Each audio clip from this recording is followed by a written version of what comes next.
I wanna be the best in the game, invest in my name. Check no restraints, I'm obsessed with the pain. I ingest, I retain, assess and I change. Possessed by the thought I'll be free one day from society's restraints. Money, clout and fame, mud, disease, a plague. We all love to hate, have to play the game, have to make a name. All our insecurities are on display. This is war with the enemy. Think that it was meant to be. Living in a time where disease is on every screen.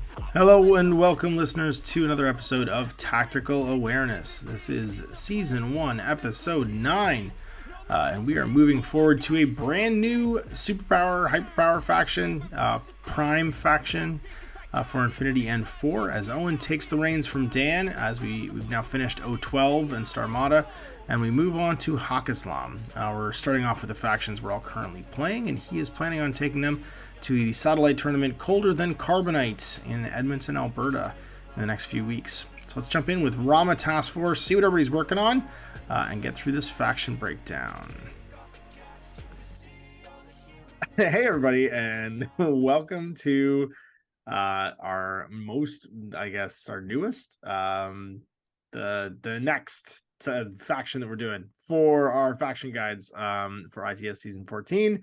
It's Season 1, Episode 9. We're almost in double-digit land, and we are starting off with Haqqislam, and we are doing, this is Ramah Taskforce. We're going from bottom to top, basically, on Infinity Army. So starting at the bottom, it's not really bottom tier, but it's the the first one at the bottom. Is it this newest? It's newest, isn't it?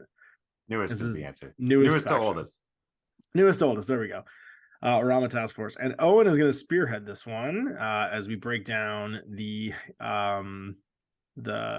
various units in this, and of course we'll carry these forward. So if you're watching this in the future and you're trying to get to the full superpower, hyperpower Haqqislam one, that'll be last. We'll do this one, then we'll do, is it QK next, and then Baram? All right, cool. And then finally, we'll do the last but not least, we'll finish it up with the, I guess we'll call it Haqqislam Prime, which I'm trying to figure out a name that people don't disagree with on Discord. And so before we jump too far ahead and get into that, let's find out what everybody's doing this week. I'm joined by my fellow hosts, Owen and Dan. Owen, of course, spearheading this episode. Dan just finished off spearheading the 012/Starmada episodes. So what have you guys been up to this week? I stripped and am repainting all of my Haqqislam again. It's so much for the fourth time. That's not like your knights. You painted your knights 7 separate times. You had at one point they're all painted like Iron Man. Yep. There's a brief window where I was like, I'm gonna paint red and gold. I'm like, it was so bad. It lasted 2 weeks, and then you hated it, and then you stripped it all and painted it again. Yep. I can't do that. I'll maybe touch up some stuff, but I have so many unpainted models. I start a new army. My inability to focus on a single faction will kick in, and I'll start a new army. I was rounding off models tonight for exactly that reason, because I want to start a new army. So I want to finish. Trick to it is just paint them all real fast. Trick is grind out 20 models over the course of 4 hours, and then you're done. I try. I'm almost there. Fair. All right. So what have you guys been doing this week besides stripping and painting? That you put some games? Yes. Played each other. I played at Century, but I had family in town, so. Mm-hmm. Ooh, just teaching to play Infinity. No. Okay, fair enough. So what did you play? So you're getting ready for Colder Than Carbonite, Canada's return of the satellite tournament 2023, and you're planning on taking Haqqislam, and you've been narrowing down factions. Last week you were having a existential crisis on which one to take. You think you've narrowed it down, you're pretty confident, and what were you practicing with this week? This week I started off, so I was still going back and forth on Task Force and just playing vanilla. Vanilla pure vanilla. Yeah. Was it pure vanilla links? Yeah. Ice cream flavor, pure vanilla links. Yeah. Mm-hmm. That one. And then later in the week, when I kind of doubled down on assassins and played Dan a couple times, I was like, maybe I'll play them. But I don't know. I'll probably play assassins because they're just so do everything. I think you need to play some variety of people first. You need to get against some armies. Is there some armies you haven't faced recently that you really want to play against? Some of the ones that You hear about Nomads. nomads? Yeah. Yeah, the threat of this hacker net that nomads can do. Like I've like seen played one game, but the thing was is like the assassin army is pretty like absorbent to those hacking spam because they're just littered in killer hackers and like light infantry. So you're like, I don't give a crap, spotlight me. And then you have like 3 or 4 tools to just remove the missile bot off the bat. So you don't have to deal with that. So it becomes just a fight. Yeah. So at least once again, that's like my in my head how that's gonna go, but I haven't played them enough, so I don't actually know. Mm-hmm. And then I Well, played Dan. that's what I'm. Dan got brutalized. Dan got brutalized. I was gonna say that's what I'm taking to fight Jordan tomorrow. Actually, is I just finished painting up my my new McMurrow. I finished painting up my Wildcat Engineer, and I finished painting up my second Moran Masai. So I thought you were gonna say you're gonna play Assassins tomorrow. I was like, oh, you should bring my list. no. I'll do that next time. I'll do that next time. I'm waiting for Siocast and Magruber cards. That's when I start painting my Haqqislam. When Siocast and Magruber card comes in, that's when I'll get to that. But I wanted to finish off these nomad models because I had all the new ones. I had the new Evader with the Führerbach, which looks a lot like an AP Spitfire. I don't think it's actually a Führerbach. It really doesn't look like any of the other Führerbachs in the game, but it could definitely be an AP Spitfire. And I want to finish off like 2 more. I painted 2, like the initial like mine layer, whatchamacallit, crazy koalas, but I want to paint 2 more. Just so I have my full deployment of craziest koalas to throw out there and make the board super annoying, and have that turn 0 hacker net already out there because they have built-in repeaters. Yeah. Now the crazy koalas are like the mad traps. The bad mad traps. They're boost perimeter weapons, right? So you can basically throw them out into your zone of control. You can stick them somewhere no one can see on a roof or something like that, and then they instead of paralyzing, they kill you. That's right. I think it's APDA. It's not DA. It's shock. Not DA anymore. It's just shock. It's just shock. It used to be DA. I'm pretty sure it was the old version was like super annoying. But yeah, they give you the murder hugs as opposed to sticky hugs. Playing those Lunkos enough, you remember. Yeah, Lunagods, that's right. You chased me around with them. I mean, that was even better because they came around you like a cloud. They were like they were just like they just followed you basically during the game. Now you got to actually like spit them out because they're more like fast. Well, they followed and also could be spit out. You could drop them if you wanted along the way. Yeah, but they're exactly like fast pandas where they run off and just like stand somewhere basically until they get activated. So I painted those. I painted McMurrow because I really wanted to paint the new McMurrow. So I have 2 painted McMurrows now. I have my Caledonian old McMurrow with like the kitty cat head, and I have the new McMurrow with his ginormous sword, who will not chip. He'll chip 90% less than my metal one does. And then the 2 Morans. And I've got last time I painted up my new intruder killer hacker and stuff as well to try it. So I got some new toys. I made a pretty mean, I think, 15 order list with them and a hacker net. So I'm pretty excited about that. And how'd your game against Dan go? You said you got brutalized, Dan? Yeah. So after like talking last week about how amazing the alpha is and how he's like the go-to lieutenant, then I played against lists that you can't defend the alpha no matter what. You can't defend any model unless it has higher armor against Fides, which we'll probably talk about today. Nope. And no, are they not in this faction? Nope. Well, that's another. Dan did his homework. Oh, Dan didn't understand the assignment. Dude, at all. There's hundreds of profiles. I don't know what the heck's going on. That's fair. But also no, I didn't do my homework. I don't believe. But anyways, you weren't in charge of this week. You had to do homework last week. This was Owen's week to do homework, so it's fine. Exactly. I never did homework in school. Can't someone else do it? Yeah. But no, yeah. So just going second twice against just forward deployment in my deployment, smiley face level 1, impersonation level 1 is so annoying. Like I got blue coats. They got biometric visors and discover +3, and it's like I got them. Oh, I do think you're under commenting on how much work McMurrow did too. Well, I was getting there. Okay, because like the Fides did all right, but McMurrow was the hero in both games. Here I thought that McMurrow was just an Ariadna. And I was like, okay. No, he's the mercenary dog soldier, so he's everywhere. he's in. If an army can take McMurrow, then your army just starts 27 points down. You take McMurrow because like My there's army no started 175 points down. Yeah, fair enough. But I'm just saying, like, he's a cruise missile that if you have McMurrow and you can go first, you go first and you just dump him into a deployment zone. And even if he's not like actively killing during the turn, you just spend whatever his orders are to get there, and he's locking things down and getting under rooftops and just an absolute horror show. He's so annoying. He's probably my most hated model. Yeah. The challenge too that he faced was that normally, like the counter to McMurrow is a TR bot, right?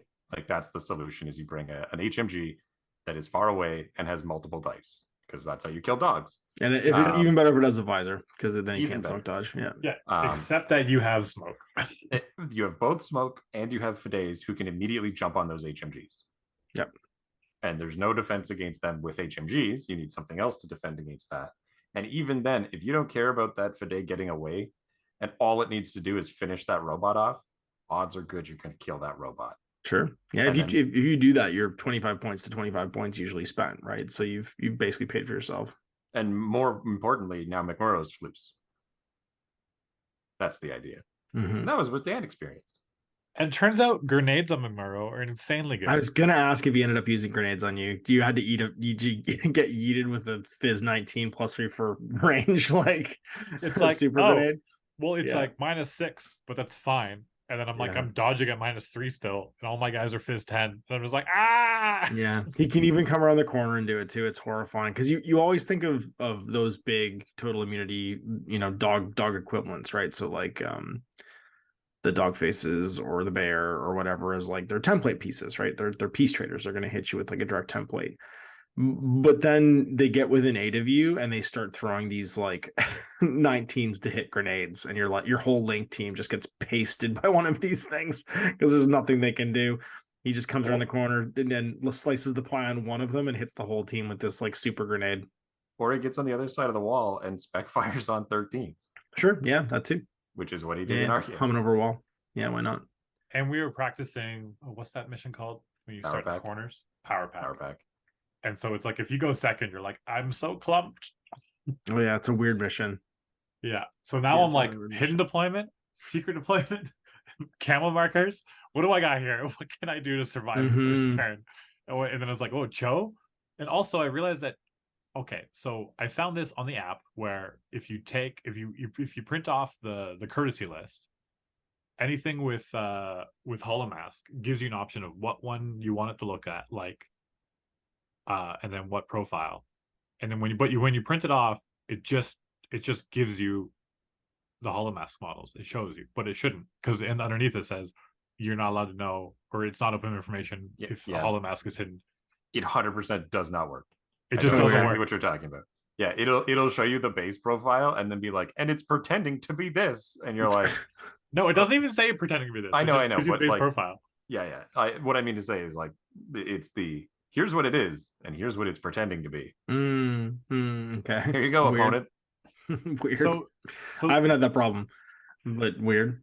Yeah. So I'll have to jimmy the list where you just put in the fake model, take out Cho, and then print it off, and then put Cho back in and print off the other list is one way to do it. But then it also asks the question of, because I was thinking in tournament play that your Holomask could be whatever, but like, if you're giving someone a list, do you have to lock in who your Holomask is pretending to be? You decided army creation. Yeah. Here I thought I could like tailor it to my opponent. No, you decide who they're impersonating with Holomask at list creation. Just like you have to decide what combat group your secdets are in and all that stuff. It's not game to game. Fine then. You also have to pick the profiles you're taking for your secdet and your Corsair beforehand. You can't change them round by round. Oh, interesting. Yeah, you're locked in. It's part of army list creation. Good to know. So we also got some previews this past week for February and March. The March previews went up at LVO this past weekend, so we can actually look through those. Some are just kind of like repacks, like the US Ariadne action pack got repacked, which is kind of cool. So it's available again. The Haqqislam booster pack, I think, is the AR, the Rajik, and the Hunzakut, like packed in as an action pack. Same with the Aleph booster pack is the Asura multi-rifle, the Garuda like drop troop Daikini, and the Naga Hacker. But there's a sick new Yan Yan, because you gotta have new Yan Yans. I like this Yan Yan because he's got like cool like desperado looking whatchamacallit, long hair and beard. He looks a little more space piratey, and he'd make a good Corsair model too if you wanted him to be. I like all the Yan Yan models, so I'll probably pick this one up just to have like an additional Yan Yan. And then the Shakush, obviously we saw the painted one finally. What do you think about that, Owen? I'm still gonna get it. I just don't know why. I mean, the model's badass. Yeah, exactly. Good, you know what would be good for, actually? It would be good to proxy as an Anaconda or as a what's the other one? Scarface and Cordelia. I've always felt the Anaconda model is already pretty badass. I like it too. It's just hard to get now. You know what I mean? So like if you have any, what I was gonna say is if you have any of those factions, and it'd also be in Psyocast, which is nice too. It's not so heavy and it won't chip so much. But any of those factions that can use those two mark tags, I think it would be good to be as a mark tag. Because I'm pretty sure it's size 7, right? It is size 6. Oh, really? Oh, weird. Yeah, Oh, it competes directly with things that are. So it's it's Stingray dramatically better than it. Yeah, well, it's Stingray size. I'm just saying you have to put on a different size base if you want to use it as a proxy, but you could very easily use it as a proxy for those things. That's what I was planning on using it as, maybe. Him and if I wanted to do like compete, and you're like, ugh. You can proxy for Dick Blank. There you go. If you can proxy for all the size 6 guys. I got Tony. I know you got Tony. I got Dick Blank. I got Dick Blank and a whatchamacallit to have that Stingray box. Actually, the one I would proxy it as is what's the better Dick Blank? The other one in Pano. That existed Ulan, for 15 minutes. The Clausewitz Ulan. No, it's still there. The Ulan's in a couple of factions. No. His rules are still there, but his model was just like, and I'm gone. No, they were in the same box together. The Tick and the Ulan in the same box. It's right, when that box comes back. But that box is gone. But I mean, it was like, and we're here, and we're gone. And we're gone. Yeah, it's true. What other stuff's kind of repacked? I got it for the repacks. The rest of the new stuff is we obviously already saw the Agamemnon, the Atreides, the new heavy tag for Steel Phalanx, which is pretty cool. So Steel Phalanx finally has a tag. Steel Phalanx has been kicking ass lately. I gotta say, man, they've really they went from being like mechanically powerful but with like a lot of limitations to just having all kinds of stuff. And that Agamemnon, it's not great because you still kind of love all the other stuff in the faction, but it's only a size 6. It's like the Shakush. He competes with like I don't know. He's in the price range of like Hector and stuff like that. Yeah, heavy infantry. But he's 3 wounds, right? So he's 3 structure actually. So he's immune to things like Pharaoh wear. He's TAC aware, so he's 2 orders. He's religious. He's natural born warrior, which is pretty cool. And then he's CC attack -3 and BS +1 damage. He's also ECM hacker -3, which is kind of nice. Yeah, that on a whip 14 is solid because it answers a lot of problems there. He's also got a badass hammer. He has a badass hammer because he has Diako's kind of weapon, yeah. And a +1 burst heavy flamethrower, like the AP Spitfire +1 burst heavy flamethrower is pretty legit. He's not like, for 62 points you're getting into like Hector territory. So like there are some guys competing with him. Like you can take a Spitfire Hector for the same price almost. And the Lieutenant +1 order is only a little bit more, and he's already got the 10-bot firewall, which is functionally a little bit better because it gives him the cover save too on top of the BTS. He's a little bit more armored. ECM hacker -3. Let me tell you about a Magariba guard.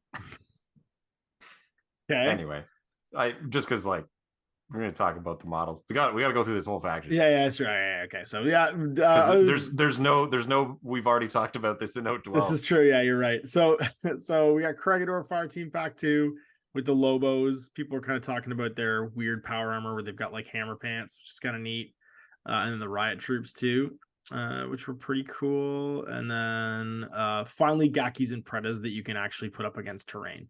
So I'm pretty pumped for Gakis and Pretas because my Morats need those. And then Carlotta Kowalski's finally coming out too with a new Tomcat and new Zonbots too. So like drop cats. So I'm pretty. She's my deployment zone drop troop for Nomad, so I'm pretty pumped for that as well. So yeah, it's all the new releases, and they all look pretty great. I do like Shield Man from Corregidor. Yes. He's sweet. pretty cool. Like the riot troops, they're not the Diablos from D-Block are the Digger equivalents. The Lobos are like a weird cheap. They're almost like Tankos. They're basically like a really cheap heavy infantry. The other guys are the riot cops that basically keep them in line. And then Roadbot got a miniature painted finally too, which Dan must be excited about because Roadbot is badass. Yeah, Roadbot pretty cool. and Sidebot is also there, so you've finally got a Sidebot miniature as well. Yeah. I mean, I've already made my own little side bots, but it'll be nice to have an official one. When he comes out, we'll have to, when he actually finally gets added to Army, because he still isn't, I don't think. We should finally get to talk about we'll finally get to talk about how badass he is in Star Model. We'll do like an intro recap where we can talk about where he fits in maybe to Star Model 012. One other piece of news. I've completely finished painting all of my Infinity 012. I have 2 mounted bounty hunters left. Oh, they're so good. And I'm caught up. That's and amazing. So what did I do? I went and ordered some more Infinity. Did you start a new faction? No. Well, I ordered just the characters that we were talking about, like Peter Swanson. Yeah. Whoever the sniper was with the 2 wounds. Nauf. Oh, not Nauf. No. Armand and Andromeda. Nice. That's awesome. So I have those models hopefully coming so you're starting an ALF army, basically, is what you're saying. Because you're moving an ALF at this point. Yeah, maybe. Yeah, well, you said Steel Phalanx is pretty cool. So the Steel Phalanx is pretty cool. All right, let's do it. Let's talk about Ramah Taskforce. Now, Owen wanted to do this a different format from the way we did it last time. So everybody's synchronized to light infantry. So instead of going through by types, we're going to go through by unit profile classification, right? Now we're going by type. Because type is that, yeah. Oh, it says classification here. I thought the classification was the LIHIMI, but I could be wrong. On the app, it is types. LIMIHI tag. Ah, there you go. Sweet. Okay. Oh, classification's a sub name like veteran or whatever, division troop or whatever the hell it is. Okay. Garrison troop. Yeah. Character. All right. So in a nutshell, before we get into the profiles, Owen, how compared to the other factions in Infinity, how would you what's your elevator pitch for Haqqislam? What makes them sort of functionally stand out? Haqqislam as a faction has it straddles the line across where Pano has the better BS and the high tech stuff, and Ariadna has the better fizz but the low tech stuff.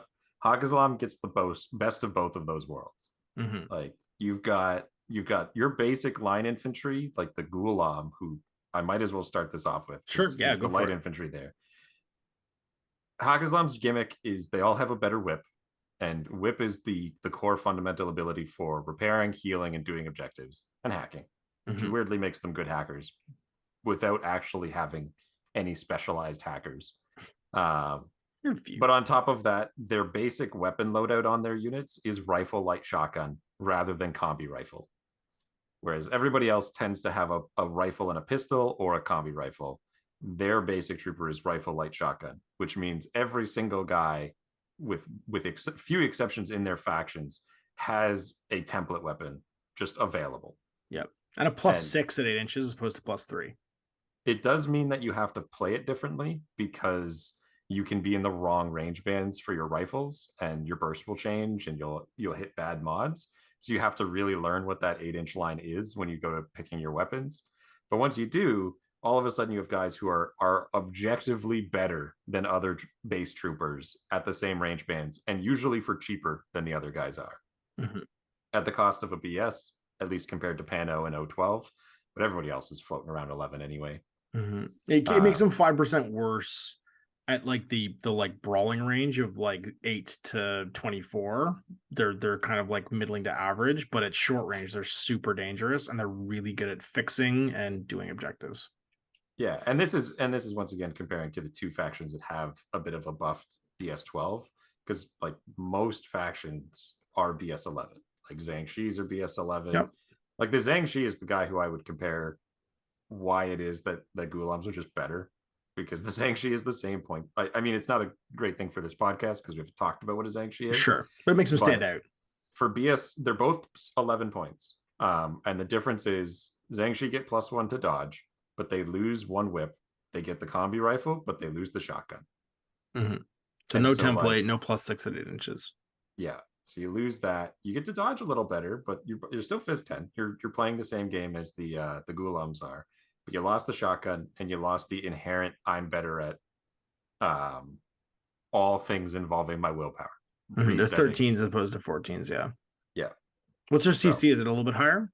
It's 15 to their 14. Yeah. So it's just they trade a point kind of up and down across the light infantry, don't they? But Ghulam are trading shotguns, right? Like Yep. that's the so like I don't care what your CC is, because if we're getting into CC, I'm gonna lay a template on you or I'll shotgun you. And the Zhangxis have no equivalent to that. And that would be the base selling point. Like there's obviously that is just built upon as you go throughout the faction, where their medium and upper infantry are still based on rifle and light shotgun.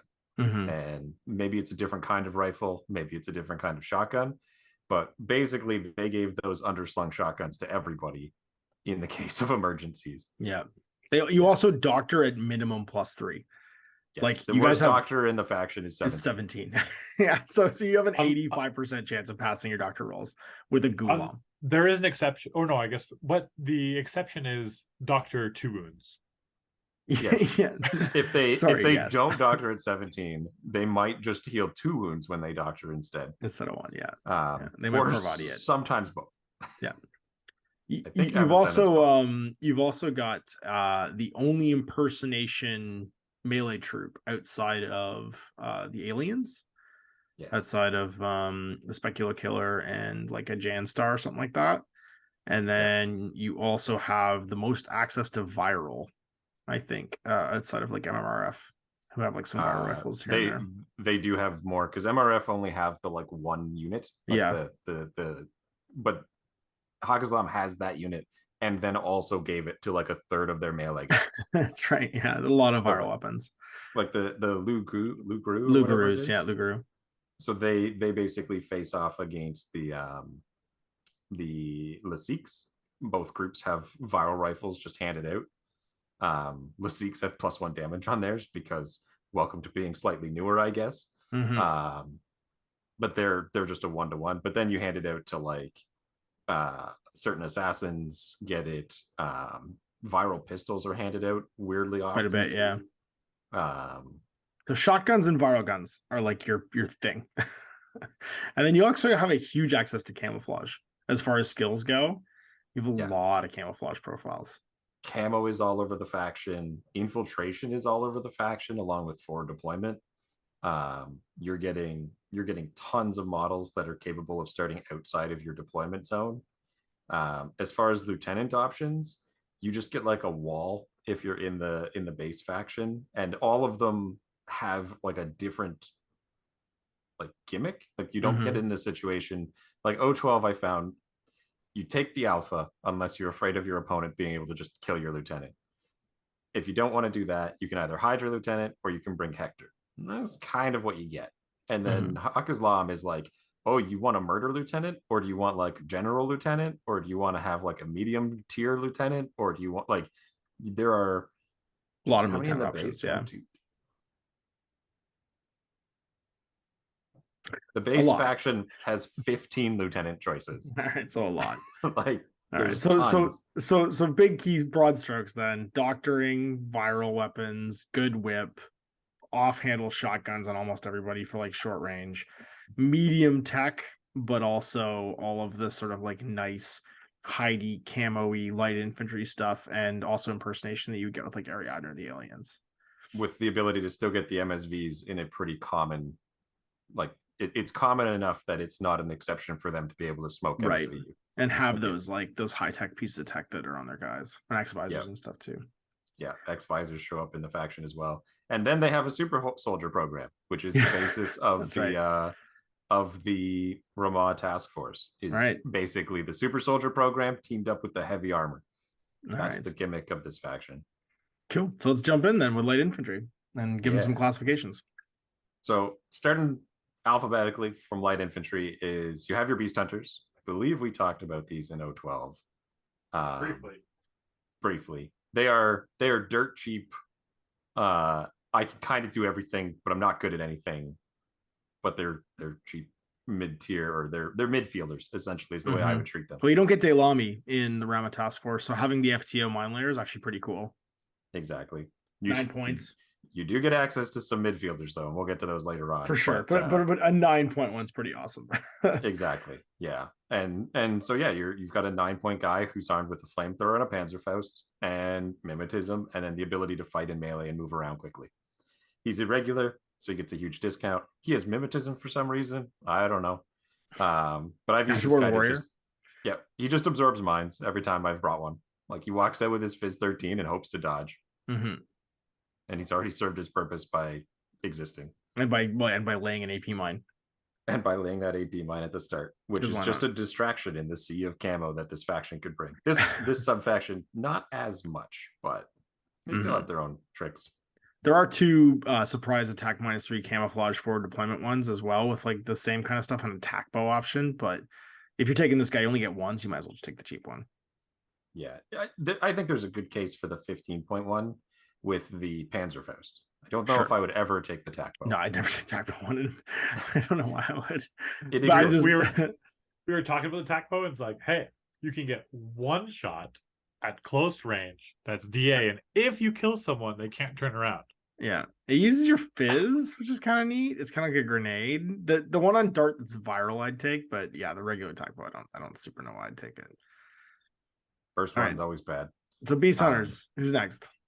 Next up, we've got Fiddler. This is a unique one in Haqqislam because Fiddler doesn't show up in any of the other sub factions or in the base faction. And it's also notable because there isn't really an engineer option in Haqqislam. Like, they have some engineers, but it's nothing like their doctors. They get right. 14. They're not as good. Yeah, that's it. Fiddler is a really interesting model with the ability to absorb a huge chunk of your points on a 1 wound, no wound in cap model with flamethrower shotgun peripherals that explode on death. And it's fun. I've played with her, I think, a few times now, trying to figure out how far you want to go with it, because she either has super jump or climbing plus. And notably in Task Force, the FTO super jump one, the one that doesn't have the Vulcan Jock bots, can link with any of the Ramah Taskforce fire teams. Yeah, she's a wild card. She's not quite a wild card. Oh, she's just in them all. Sorry. Yeah. Yeah. She can't join the Mukhtars, and she can't join the Janissaries or the armored assault. Yeah. It's just the Ghulam, Nafatin, Zayden, Namur, Kawarj, and Beast Hunter FTO, who could also come along because they can link him as well. That little 9-point guy. Yeah, I don't know. Have you played with Fiddler? Like, have you had matches where I haven't actually? I've played against her. I haven't played as her yet. She's interesting in that, like, she does do a couple things. When you start getting into her higher point value ones, I really like the double jackpot one. That's 42 points. I know it feels like a lot of points, but you can use those jackpots for so many things. You can use them to run it and clear mines. You can even do things like, if there's a model suppressing next to a mine, you can run that thing out into the mine range, but it ends in range of the suppressing thing, let it die, and then explode on the suppressing thing. Like, there's a bunch of like random run these jackpots out tech that they give you access to because of the explode trait that they have. That's actually kind of really neat, and people don't see coming because nothing else really works like her. Nothing else really has a Vulcan shotgun. And they have climbing plus too. Like, it's something to remember because the jackpots get it as well. Yeah. So they can run up walls. They can stick to things. Like, you kind of have to think of them as, because of Vulcan shotguns, remember, they can also fire like a light flamethrower, basically, because that's the alt fire for the shotgun. So they do have a template weapon, and then she has drop bears, which means she can be, walking along, humming along drop bars and stuff too. So, and then the third thing is you can still give her Nazmats. So she can be humming along and also bringing Nazmats with her to, fix things and keep your structure stuff going, but also just to do objectives, to clear mines. Like, I think she's one of those pieces where what you usually use an engineer for, to like fix things isn't maybe the job she's going to do all the time, but she can do a ton of secondary objectives and classifieds. Because she does have decharges, right? She does have all of the like things that let you go out and do certain She's also a classified named objectives. character, which gets her into She can net undermine, and classifieds. she's 6'4" movement. Yeah. Right. So she's super fast when she wants to be, and she can climb plus to get where you need her. So she's spendy for sure, and she doesn't, if she had smoke grenades, she'd be like shockingly good. But she's just kind of terrifying enough. And because the jackbots can clear the road for her, things that are obstructions to normal fast moving engineers like her kind of aren't a problem, because she has these 2 expendable shotguns that just go around the corner and finish people off and figure out how they're going to do it. And she can even throw a drop arrow ahead of them, then send the shotgun out, and you either dodge the drop arrow or eat a shotgun, like your choice, right? She has this really good sort of like wombo combo. So definitely. My experience with her has been she's super order intensive, because Sure. if you're going to spend so much, you really want to use her. And then the problem is that all of the power of these little jackpots, which you've laid out a bunch of situations where they're great, she has to be able to close the distance. And if a contender with +1 burst is not doing it, like you can't range fight people. That was what I found. But you use the jackpots to do it, and then you mine wherever she's going to be. You know what I mean, to keep her safe afterwards. So that's right. But I'm saying like TRHMG is sitting there at the end of a hallway, sort of thing. You don't send her. You send somebody that's good to fight a TRHMG. I'm saying like to expect her to do everything is I think disingenuous, because she's still only a 42 point like tech piece. She's a weird think about midfielder. that. We're gonna get to some light infantries who do her job but also do other jobs. Sure. Like yeah. they're in there. I mean, they're in the same faction. What you might be saying, which maybe is true, is she's not great in this faction. But I think in general, she's pretty great, and she's super fast. I think she's absolutely great. It's just, and it's unfortunate in my opinion that she ended up in task force, because they have so many other guys that are like, yeah, I'll do that. Run forward, kill people with a bunch of bizarre weapons. Yeah, sign me up. Sure. I mean, she's one of the only models in the game that can be CC attack 4 burst, spending a single order, and not with a link team, right? Because she's CC attack 1 burst. She can use her breaker pistol. And all of her CC attacks are +1 burst, and then on top of that you can give her 2 Nazmats to go hug with her, and then she's burst 4 with a breaker pistol and melee. She has a bunch of like weird cool tech that you can have her do that people that you can get to 5, because she's 2 base. She has she can get more because she can send the jackpots too, because it's 2 jackpots. They don't need to have melee weapons to do it. They don't actually have melee weapons, but they don't just need to be in base to base. Yeah, the requirement is that they're in base to base. I think, yeah. So she could actually have burst 1, 2 for her skill, +4, 6. She could be burst 6 in melee. You can't get 2 Nazmats at the same time, because you can't activate. Oh, because you don't activate at the same time. So it's only She'd be burst 5 is the 5 number. burst. But I mean, 5 burst. Hey, yeah, you're right. CC 5, even at CC 18, whatever. You're rolling 5 dice, unless your opponent crits you. That's what I mean. She's pretty bonkers. But yeah, so this profile of this wall of abilities and like a lot of stuff, that is the task force is like that. We're gonna hit a couple of them. Next up on the list is we've got the Gulams. These are do everything. It's crazy how many profiles they have. They might have the most profiles I've seen in a unit type. They have a guy with EM mines and a deployable repeater for 13 points. Look, and that's just all he does. 13 profiles. Yeah, sometimes you just need to have access to either a grenade launcher or an NCO grenade launcher who also got a smoke grenade launcher for 15 points. Yeah. Like EM mines with the deploy repeater. The number 2 with the Panzerfaust is great, because these guys are your generally your kind of your core link. They have a hacker for 16 points, and once again they're starting it with 14. So even their line hackers are slightly better than most hackers, or they're as good as your like specialty hackers in other factions. And then they have all of the special weapons. They're also massively SWC discounted because of their low BS. So like their sniper rifle is 0.5 SWC, where almost every other faction it's 1 or 1.5. It's also because it's a base sniper, so they don't get DA shots, which is a hit, but for 16 points, he's dirt cheap. He's dirt cheap. Right? If they're roof sleeping for 5 orders and you stick them in the far has back a Gulam corner, sniper ever done anything? Maybe. You don't know until you try. We played a game where I killed both of his TR bots in ARO twice with with a Gulam sniper just I shooting. was at like, him. and I hit him too. He just makes his armor saves. And So yeah, and their doctor's +3 whip for his doctoring, which is nice for 15 points. Oh yeah. And again, with the exception of the special weapons, every single one of these guys is looking at rifle, shotgun, rifle, shotgun, rifle, shotgun, rifle, shotgun. Yeah.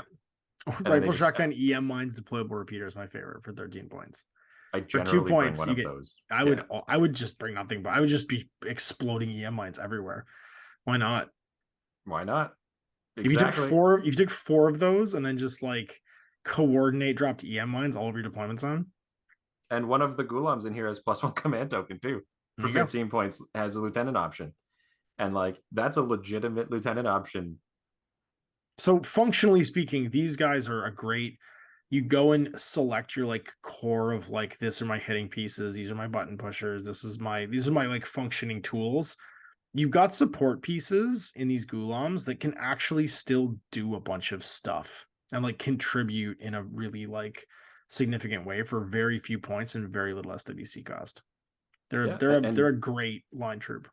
You run into that emergency situation where your 3-man group of Gulams walk up the board with a triple tapping light shotgun. I learned something this week actually about cheap line troops doing something. I was listening to the recap of the CanCon tournament that Toha won and Akon came second in. And this was something I didn't actually realize, that you can contest supply boxes even if they're being held. So to get a major victory, or to get like the extra objective point of their opponent not having any supply boxes, there was like a Marut carrying one at the end of a game, and this triad of Toha guys stood up and like all thanked each other for their service and just all yeeted themselves into base contact with this Marut with the flamethrower, and one of them made it, and it was like last order of the game, and he's just in contact with this guy, and he can't be in contact with the enemy in order to count as controlling it. And so even though he's holding it, he doesn't have it. Is a really small. I was like fine print on supplies, and I didn't realize that it was a really neat thing. If you're holding something in a supply situation, and someone's in base contact with you, you know you're no longer considered to be controlling it. Good to know. Worthwhile for those cheap and dependable expendables, right? Yep. Yeah. So that's Gulam infantry. They do everything. They do everything pretty good. They're not the best fighters. Like Armor 1 with BS11, they're nothing to call home about, but they have every tool. They could do, like if you're like, hey, I need a few points to fill a role, they'll do everything. I mean, just think about that sniper hanging out with a lieutenant and a NCO grenade launcher. NCO grenade launcher, and a doctor. And if he goes down, you doctor him back to life. You know what I mean? Like there's a bunch of like really cool sort of and the number 2 guy. So you never lose your link team, right? Because it just drops the number 2. Your sniper rifle guy goes down, doctor puts him back up, he's right back in the 5-man link. Yep. Well, there's another person who loves joining that Gulam link, who is the next profile, which is Hussam operative Layla Sharif. She's basically a Gulam +1. She is the exact same stat as Gulam, except for she got BS12 and has a killer hacking device, a shock marksman rifle, more EM mines, D charges, breaker pistol, 20 points. Yeah, she's a decent Darfo. She's the Darfo that came with Candy. No, not Candy. Sorry, Rocket Girl. That's right. Yeah, Ariadna. For US Ariadna. That's right. Yeah. Josie, something. Rosie the Riveter. Right. Rosie the Riveter. That's right. Yeah. And also Leela counts as a Gulam as far as like being a pure link or composition bonuses. Yeah. And so she's great because one, she gets a shock marksman rifle, and it's a marksman rifle, which stretches the range that they normally can't compete in. Mm-hmm. And once again, EM mines and a killer hacker with whip 14, and is a character. So you get all those classifieds and has D charges. Yeah. And still whip 14 and stuff too. And she's got a decent BTS for being a killer hacker. She's BTS 3, where a lot of your Gulays are BTS 0. Yes. They're just wearing cargo pants. Cargo pants, the faction. Yep. So she's a great. I tend to bring her in most of my lists because she's also BS12. Yeah, BS12 in a 5-man link. She starts at 15. You're probably going to get into good range, and you're firing shock bullets. And if she dies, she's surrounded by great medics. Doctors, yeah. And she's cheap enough that she adds so much for that 20 points and 0 SWC that why not? Another trick I discovered the other day is that you can cybermask her out of a link to keep a targeted link safe from missile launchers. This was a neat little thing. So you have a targeted guy, and she's around or in a link, you can throw her into cybermask because the template can't touch a friendly model and she suddenly counts as a friendly model. Yeah, that makes sense. Isn't that a neat little I thought that was a neat little trick. It's a way of keeping the people around her safe from being missile botted. And she can just pop into smiley face at the end of the turn and you can reform your link later on. But all of a sudden it's like, no, there's a civilian here. You can't bomb grandma. Yep. Yeah. Oh no. Yeah, you wouldn't want to. Anyway, I'm just gonna move on. Moving on. Yeah, moving on. I'm gonna skip the Bashies and the Sec deck because they're this season specific. Yeah. They're not normally here. So Yeah. But next we have the first of the 4 types of like fighty profile links in this faction, and it's the Kawari. I don't know. But hang on, let me take a tab. Kawaris. no, listen. Yeah. Kawaris. Kawaris. Kawaris. Yeah, Kawaris, I think. So these guys, like Fiddler, have a wall of special abilities. They do. First off, 6'2" movement, which is also going to become really common after this point, where a lot of guys in this faction have really good sprinting. And super jump. CC 22, BS 13, Fizz 13, Classic Whip 14, Armor 1, BTS 3 with 1 wound. They've got BS attack +1 damage. So +1, all their light shotguns are now boarding shotguns. They're not AP, they're all damage 14. Bioimmunity, so they're effectively armor 3 now, just all the time. Dodge +1, so they dodge on dodge +1 inch rather. So they actually move faster when they dodge now too. So they can go 6'3" when they dodge in the active turn. Yep, they're shock immune, which is great with how many good doctors are around. Natural Born Warrior with CC 22 means you got to be careful, and they have, I think every profile has an AP plus shock weapon. Yep, and Super Jump with Religious and Terrain Desert. Terrain Desert is the worst terrain, by the way. For now, wait till the next season. Wait till the next season when it's all Terrain Desert. Terrain Grassland. That's right. It's Terrain Aquatic. Don't forget Terrain Aquatic.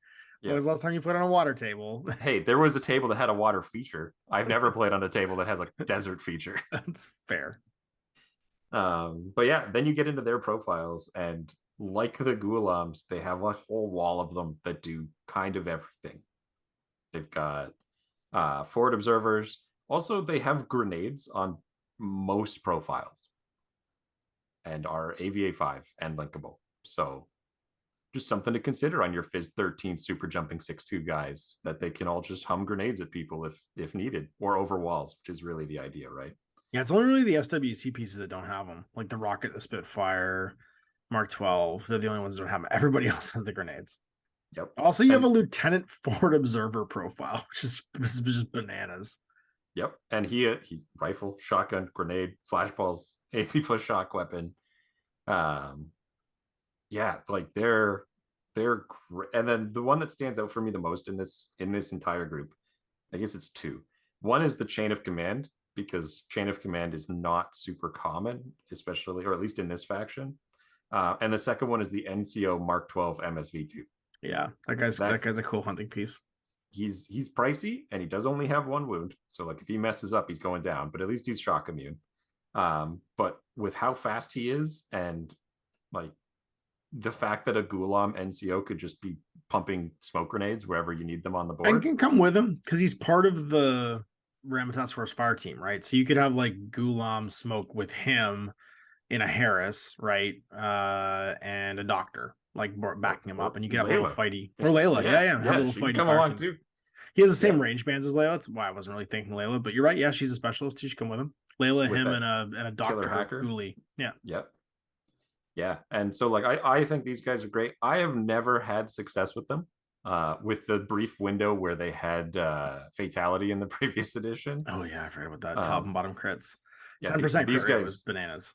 They had basically the same stat line, but they crit on ones and on target. And crit at the time was you just fail and take a wound. Yeah, and they still had these guys with super jump Spitfires. Yeah. And so they're like, I hop into the air and shoot you 5 times. If any of these are a 1 or a crit, you take a crit and you die. They feel like they are the Mrs. Dash of these profiles, right? You don't necessarily take them in like a composition team, like a pure fire team. You take them as like the sprinkle on top of like a 3-man Harris to be like a tactical team to go out and do stuff, because that 6-2 movie you really want to move it around. Yeah, or you get to their boss, who we will also get to further down if you really Fair. want to play like a theme. Yeah. After them, though, you have medical specialist Rahman. I do not understand this guy at all. Rahman Rouhani. Yeah, he's the new guy from Defiance. He's the Defiance character. He suffers a bad case of the why do I exist? Like, if they couldn't make him Avicenna because she exists in the faction and she's just the better version of him. But he is a 21-point whip 18 doctor with no wounding cap. That's his whole job. But like whip 17 doctors are a dime a dozen here in this faction. And so like, is it worth it? Is 8 points or 7 or 8 points going to be worth it for no wounding cap? He has a flash pulse too, which is kind of interesting because he's got a weird defensive kit. He should be less points for having a submachine gun. Like maybe it's the flash pulse is propping his points up, but there's usually a steep discount for having an SMG, kind of like you see on those Kappa hackers we were talking about last week. Yeah. If he was 15 points, he'd have to fight with the Ghulams. Like there'd be a reason to bring him.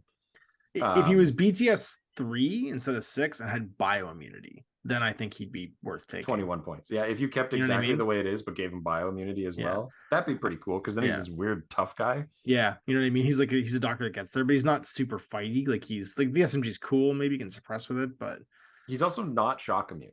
And shock has become candy for everybody now. Yeah. So this is a guy who's like, he's cool if you have him, but if ghoulie doctors are 10 points less, and ghoulie doctors are 6 points less. Yeah.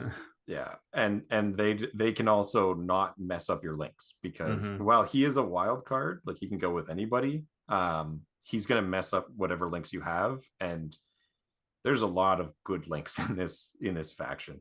Yeah, I don't see the point. Yeah, I don't know, but anyway, Monstruckers, they're the next one up. These guys are also mercenary troops. A number of factions have access to them. These are cheap engineer options. So if you were, I don't want to spend that much on Fiddler, but I also don't want to spend that much in general, consider having a worse leadership and very similar cost to just a basic Najaran engineer who is a little bit further down here. He's basically a Najaran that comes with drop bears, a chain rifle, and a Nazmat. For the same base price as a Najaran, you can give him a Nazmat and have climbing plus on top of everything else. I don't know. I think he's just a way better Najaran. I don't know why you'd take a Najaran engineer. I guess he's one better whip.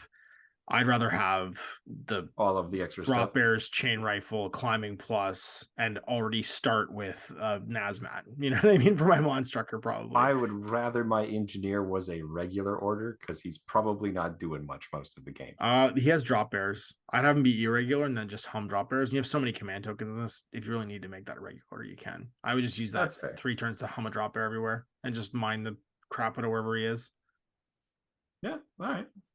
There's a case for that. And he's got EM grenades if you bring the more expensive one. Yeah. And you can't go wrong with EM grenades. Nope. But I think just for the base price, I like him because he's cheap. I mean, we can agree to disagree there, but I think the Najaran engineer's pretty competitive between the non-structure and him. I don't bring either.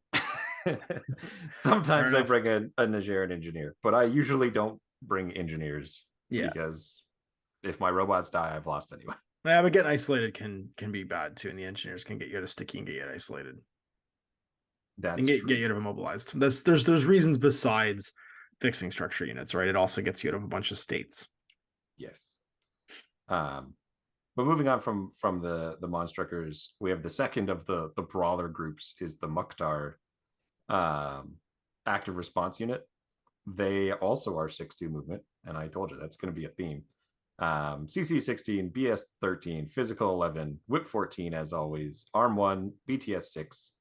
You can bring 4 of these guys. They have courage built in, forward deployment plus 4 inches, shock immune, mimetism -3, and no wounding cap. So these are your pseudo 2-wound mimetism BS13 kind of brawler troops. Viral rifle, love it. Red Fury MSV2, also great on a forward deploy guy. Yeah, absolutely. Other than that, they roll with the rest of the abilities that everyone else does. Doctor +3, Hacker. I find these guys kind of pricey, but it fits for them being mimetism pseudo 2-wound guys. Yeah, definitely. Yeah, not too much to be said, but they can link. Unlike the rest of the groups, though, they can only ever get up to a Harris. They can't go to a full core group. They are the exception of the brawlers. I think that reduces your temptation to try and do like a full like fire team. I think that they're good little Mrs. Dash. Who can go with them? Just the wild cards, right? Just the wild cards. Yeah. So it's Mukhtar's plus some wild cards. So you can put Leela with them. Yep. You could put in Namurs can, and we're gonna get to those soon because they're a model that on paper they should be great, but I have failed every time I've used them. Yeah. Next up, though, we have the poor man's Gulam, the Nafatin. So they're Gulams who got physical 11 instead of phys 10. They failed the super soldier program. They failed the super. Well, no, they succeeded. Oh, they succeeded. Sorry, that's right. Yeah, they got but they lost their shotguns along the way and gained light flamethrowers, and sometimes grenades. But they're mostly grenades. They're 12 points. They're pretty sometimes great. Heavy flamethrower. Yep. Sometimes heavy flamethrower if you really want to get splurgy for 13 points. And they're wearing a helmet. They got BTS 3. Yep. Whip 14, and they have a lieutenant option for 12 points. And notably, they can join Gulam groups as Gulams without interrupting the quality of your link. I like this guy as a fun alternative lieutenant. If you don't want to bring Gulam lieutenant for some reason, like if you want to pay one more point because you feel your lieutenant should have a flamethrower instead. Also, they have really nice models. The new Gulam unit looks pretty solid. Mm-hmm. They don't look like Armor 1 though, which is my only problem with them. Like they're beefy boys. Terrain desert, hooray! That's a skill. Yeah, it exists. The Jarens. Nahabs. Nahabs. That's right. Yes. The air mobiles. Here we have first type of solo specialist guy. So the Nahab area mobile. Oh no, it's a wall of. Look at those abilities. I know. Oh yeah, there's a lot going on here. CC23, BS12, Phys 13, Whip 14, 1 wound, 1 arm, 3 BTS. You can bring 3 of these guys. Berserk +3, Courage, Dodge +2 inches, Frenzy, Immunity to crits, Immunity to shock, Martial Arts 2, Natural Born Warrior, no wounding cap, Stealth, and Terrain total, which is relevant this season. Mm-hmm. This is also the first Frenzy. step. Frenzy's a big deal because when they kill something, they lose their cover. For sure. This is the first step on the way towards the Super Soldier program. Martial Arts 2, CC23, like right off the top, and Natural Born Warrior means this is like a top tier melee. And yeah, they cancel all their martial arts. And then they have stealth built in as well. So they can just wander in from behind and break you. And the way they get behind is they have a choice between infiltration or parachutist on all of their profiles. You just pick which one you like. They range from 32 to 37 points. The parachutists are a little bit cheaper than their infiltration counterparts. But these are your like specialist operatives because they have access to D-charges, generic specialist or hacking devices, killer hacker devices. And all of them have viral close combat weapons. So on that big fighty profile that they have, they every time they hit you, you take 2 BTS saves. It's great. I love these. I think the killer hacker is probably the one I would almost always take because the one thing they don't have is smoke. So delivering them can be a little bit dicey. So being able to go into Cyber Mask, I think, is a really key upgrade for these guys. And also with that like ability to arrive by parachutist or infiltrate, you're able to, shoot some mine bullets through walls and clear the way of hackers and stuff too. So I think that's what I really like the parachute. Yeah, I think the parachutist killer hacker is the one I would probably look at the most. Although the infiltrate one probably has some chops too. And they're a great midfield hunting piece. And I think because you can cyber mask with them, that's the like missing component to get these guys in there, because they are tough, but they're still arm one. You know what I With mean? no other defensive tech. No With no other mimetism defense here. tech, yeah. So you need a way to get in there. And once you're in there, though, it is quite something, because you could berserk if you want, and that fire close combat weapon, you can even go hunting bears. You can go bear hunting if you want. You can go hunt dog faces and bears with that fire weapon. They got nothing they can do about it. It's McMurrow. I've come to kill you. That's right. And everyone just thinks they're friends at the time. They're just wearing like friend state thing. And they walk in and it's like, hey buddy, sun's going down. Sun's getting real low. I'm gonna surprise attack you with my martial arts, and also I have natural born warrior. Yeah. Built So you won't different. Surprise, because you don't have surprise attack as a skill, I don't think, do you? No, you don't have. Oh, that's right. That's right. Yeah, but you are immune. You are. What's interesting is because you're immune to crits. If they roll, like if they high roll you, it just comes down to who rolls higher, and you won't take a critical hit, which is nice. So here's my problem with immunity critical. That's not what it does. You don't take the extra dice. You don't take the extra dice. You don't take the extra dice. Yeah, it exactly. doesn't trump dice. No, I'm saying if you berserk, right? If you berserk and someone high rolls saying. you won't take the extra dice and you might live. I you have wish no immunity critical did what it said on the can and just made it normal dice rolls. Oh, I see what you're saying, that you compare dice. Like, yeah, I'm talking about when you go in and berserk. So functionally, it means if you go in berserk against a dedicated melee piece, if they roll over 20, you don't die because you have no wounding cap, right? And you're immune to shock. Yeah. So you're gonna hit die them, unless and you auto hit them. DA or something. That's right. And you're probably gonna 3 dice hit them because you're gonna be at plus 9 to your dice roll because you're CC 23 martial arts and berserk on top. 11 plus your 3 bio weapon or 3 viral attacks. Yeah, and the killer hacking device means you can activate berserk because you'll probably start in line of sight at the beginning of the order, which you need to do now. Yep. Or you can dodge around because they're dodge +2. Yeah, I just mean, well, you can't dodge and be in cyber mask. I'm just saying you have to start the order you berserk in line of sight of the thing you're berserking. I just mean to say you dodge into line of sight. Yeah, that's all. Yeah. Next up is the Nigerian engineer. I think you make a good case between him and the Monstructor. They are functionally the same with 1 extra whip on the Nigerian for 3 extra points. Yeah. But he gets his shotgun back. But the other guy's got a chain rifle. I'll take the chain rifle and the drop bears and the the other parts. I actually don't know if I'm sold on chain rifle versus light shotgun. There's a lot of situations. I agree. I agree. Monstructor, solid, irregular. I think if you're gonna spend an order every turn doing something like throwing a drop bear to screw up like people's advances, I don't think irregular is a big deal. I think it just forces you to put that order aside. That's all. I actually don't see irregular as being that big a deal. And you can always convert them now. Yeah, which is good. Yeah, and you're gonna have maybe an extra command token too. The Namur Experimental Operative Group. So here's people who finished the Super Soldier program. 6-2, CC 21, BS 13, Fizz 14, Whip 14 as always. Go up to Armor 2. I think this is the first guy with greater than Armor 1 so far. He's grown that. He's taken enough of the growth hormone now that he's actually in Armor 2 land. He's jacked up. But in addition to that, he also gained a wound, having 2 wounds instead of 1 for a light infantry.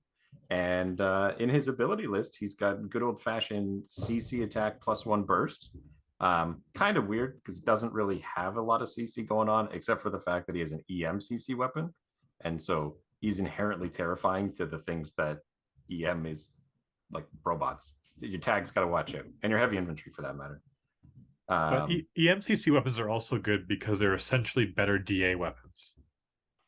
Because each hit you get with them causes... They also isolate you. Yeah, so it's a DA weapon that isolates. And also, if you have your infantry or tag, bricks you. Yeah, I guess I just meant that, like, they don't have martial arts. They don't have natural born warrior or anything. They do get 2 dice, but that's all they're getting. Yeah. Yeah. Climbing plus, so that's 6-2. You can go wherever you want. Courage, dodge +1 movement. The dodge +3 to their roll. So they're Fizz 15 when dodging. Total immunity, no vulnerabilities here. Specialist operative, so they can just do everything, and terrain total, so they're never slow. They have 3 pretty much do everything rope profiles. Breaker light shotgun, or breaker rifle light shotgun, E Marat, D charges, heavy pistol, EM close combat weapon. Breaker rifle light shotgun, D charges, heavy pistol, EM close combat weapon with tack aware. And then Spitfire, Emerat, D-charges, heavy pistol, EM close combat weapon. I wish that the Tackaware didn't lose the Emerat. I don't know why it does. I mean, maybe they just ran out of space for text, but like I like that Emerat being there. And Emerat's a very, very, very good deterrent for other heavy infantry and for tags and stuff like that. This guy's almost like a dedicated point man because you only have 2 of them in the list, the AVA2. You're taking them usually as like the point man. Also wild cards. They can come with anybody. That's what I mean, right? So you're gonna stick them in. Like I didn't mention it. I just meant to point it out. Yeah, I see what you're saying. I'm just if you throw them into a Harris, you take someone to keep them alive, right? Because that 2 wound total immunity means that you can just bring them back to health. You know what I mean? If they go down, and they're really decent mid range brawlers to go point man something with an extra order if you take them as Tackaware. Yep, I like these a lot. Keep trying to use them. Just fails every time. Get killed by what is it? An FTO one-shot combi rifle beat him, and the other time was a Tiger Beast in a gunfight beat him. It's just a mess. Sometimes the worst day ever happens for the piece you're trying to make work. I think Namurs they compete really hard with Kawarshes for the like point man squad job. lead. Yeah, that MSV2 visor one, but you actually don't have that much smoke in this. Well, the smoke comes up in some of the other heavy infantry and then some warbands, but and the Gulam smoke launcher. Like smoke launchers are no joke, especially when you're in a 5-man team and you can double tap those. I just mean the ones that can come along with you. Yeah, so like that Gulam smoke launcher coming along with you in your fire team. No, he's sitting in the backfield, or I guess he can come because that's what I'm saying is both of these guys can join whatever. Exactly, because you could make a little Gulam like support team with him and Leela to follow that Quarsh around. But then Namur is like he kind of fits that same role. He's a little bit more. Actually, he's a bit cheaper actually. No, the Namur's more expensive. The other guy's 38. It's 38. The Namur's more 39. Oh, they're 41. 39, 40, 43. Yeah. He's a little more spendy, but he does have 2 full wounds and total immunity, so it's kind of to be expected. Quick question about double tapping smoke grenade launchers. You get to choose 2 different spots? Sure. Yep. If you're active turn, of course. Dang. Yep. So you go NCO order from your lieutenant, there is no strategos off the top. Always your lieutenants are going to be using them, but there's a bunch of good NCO choices. The NCO order 2-tap smoke. There you go. You set it up. But and they have a 24-inch range on them with a 0 band. Yep. And it's basically just you'd almost always put them in the same spot because your BS isn't great on that. It's an 11, right? So you're just going to double tap the same spot to try and get there, but you're basically your instance increasing the odds of that thing landing by I think it jumps to like 65% or something like that you land one of them. Yeah, it's 55% on each shot. Yeah, so which I think that I'm just saying the instancing I think jumps the statistics to like 65%. If you don't know what statistics are, that means it's a guarantee. That's definitely not a guarantee. 2 55s added together is 110. Therefore, it happens. That'll be closer again. Definitely not how statistics work. That's how it works. You just caused half the audience to stroke out, and the other half to agree with you immediately, and then unsubscribe when it doesn't work. It's actually closer to 80%. And this was when, as a podcast, we jumped the shark. 100% chances. When you add 55 and 55, guys, that's just math. Yeah, guys, you don't need rocket appliances to get you grade 10. Exactly. So what's the next LI thing in here you can Totoso me about? What? You're gonna Totoso me. Oh, I'm just dropping Rickyisms now. The next boy is the first guy to fully succeed at the Super Soldier program, Tarek Mansouri, the Kawari Amir.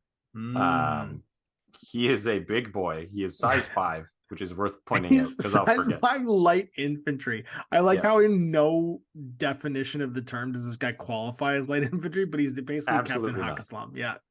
He is movement 6'4", which is tag speed. He's CC 23 with BS 13, Fizz 14, Whip 15, which puts him above 90% of the models in the game. Armor 3, BTS 3 with 2 wounds and size 5. Light infantry guy, easy, no questions asked. BS attack plus 2 damage, CC attacks gain shock with his DA weapons, so he's always DA shock on his melee. Dodge plus 2-inch movement, immune to crits, immune to shock.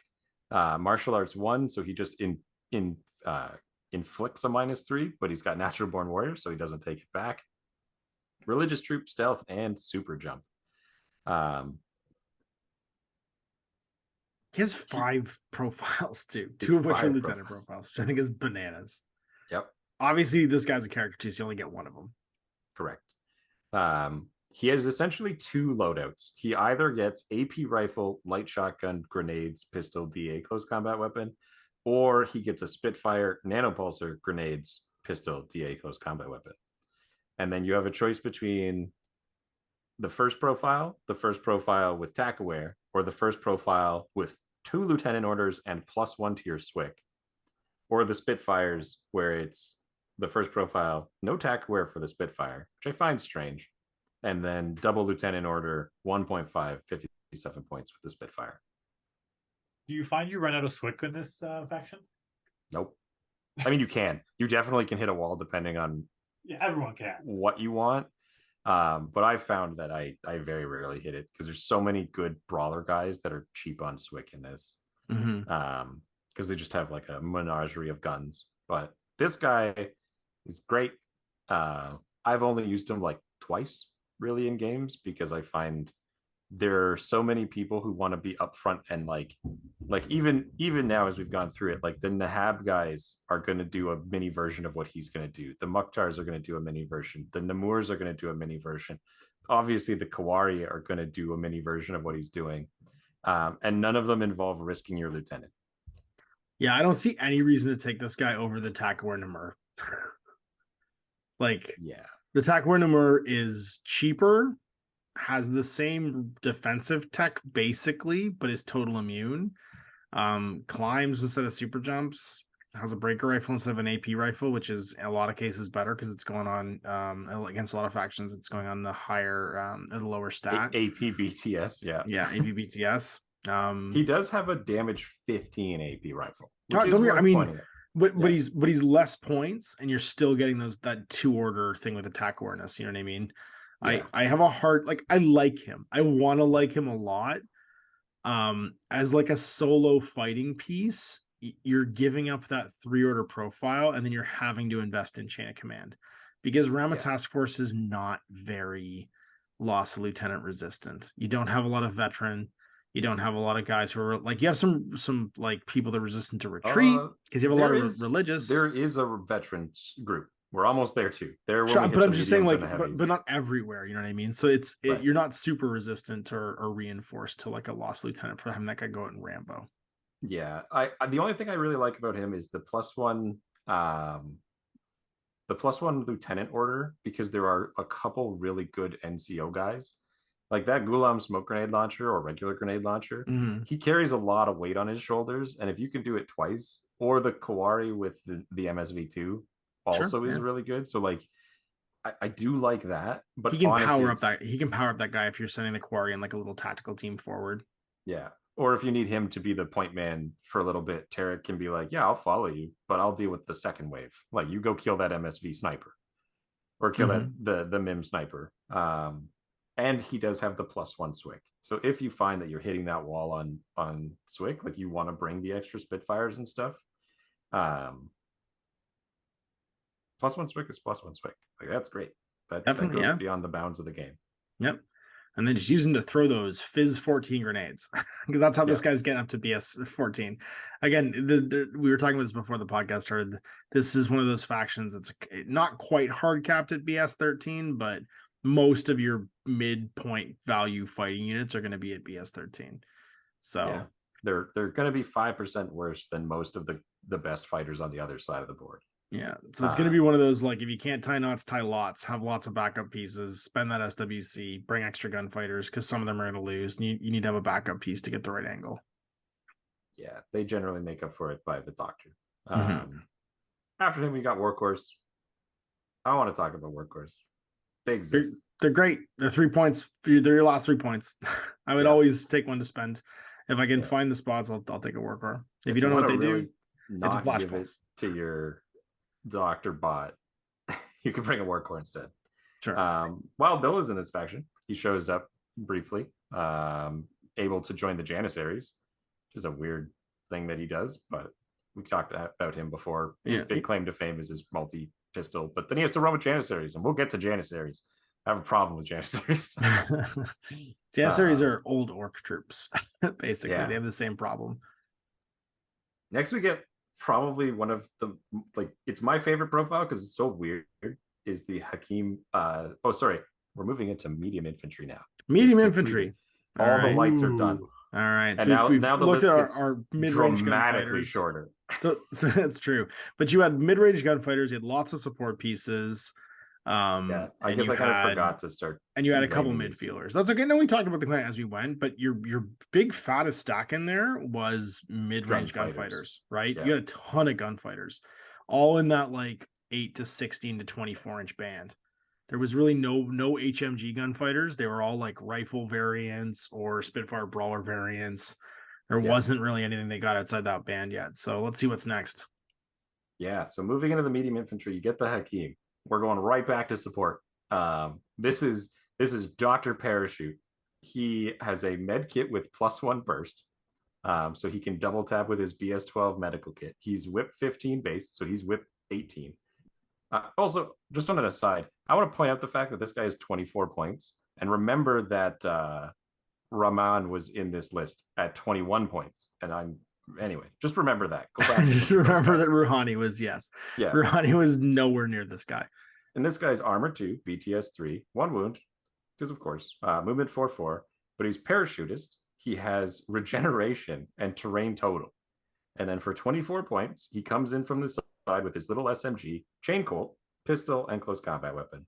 And if you want to pay 4 points, he can bring himself his own Nazmat that also parachutes in with him. And we talked about that when we talked about the parachuting Udbots, the Udbot A2s. You can use that to blow up minefields.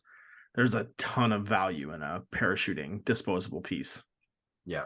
And on the back of a whip 18 doctor, who also, if you mess up and he gets hit on your way in, might just get up again. Greater than 50-50 odds that he just wakes up if he gets hurt. Because of I hate regeneration. Oh my gosh.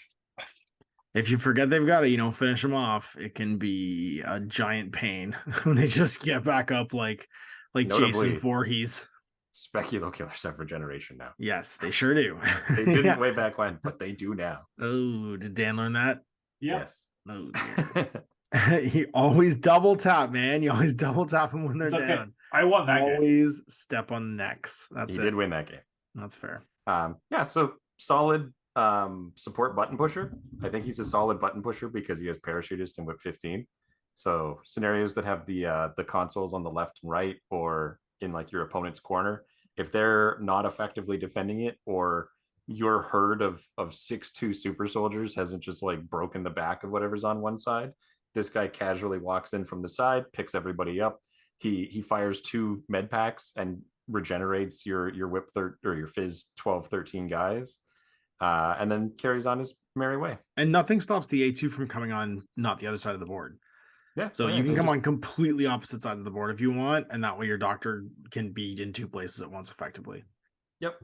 So with the medikit +1 burst, it means you shoot twice, and if both hit, then if either of them are successful, then they get up. Yep. It used to be an up-down in the old days where like you'd take a wound, get a wound, and just like stay down.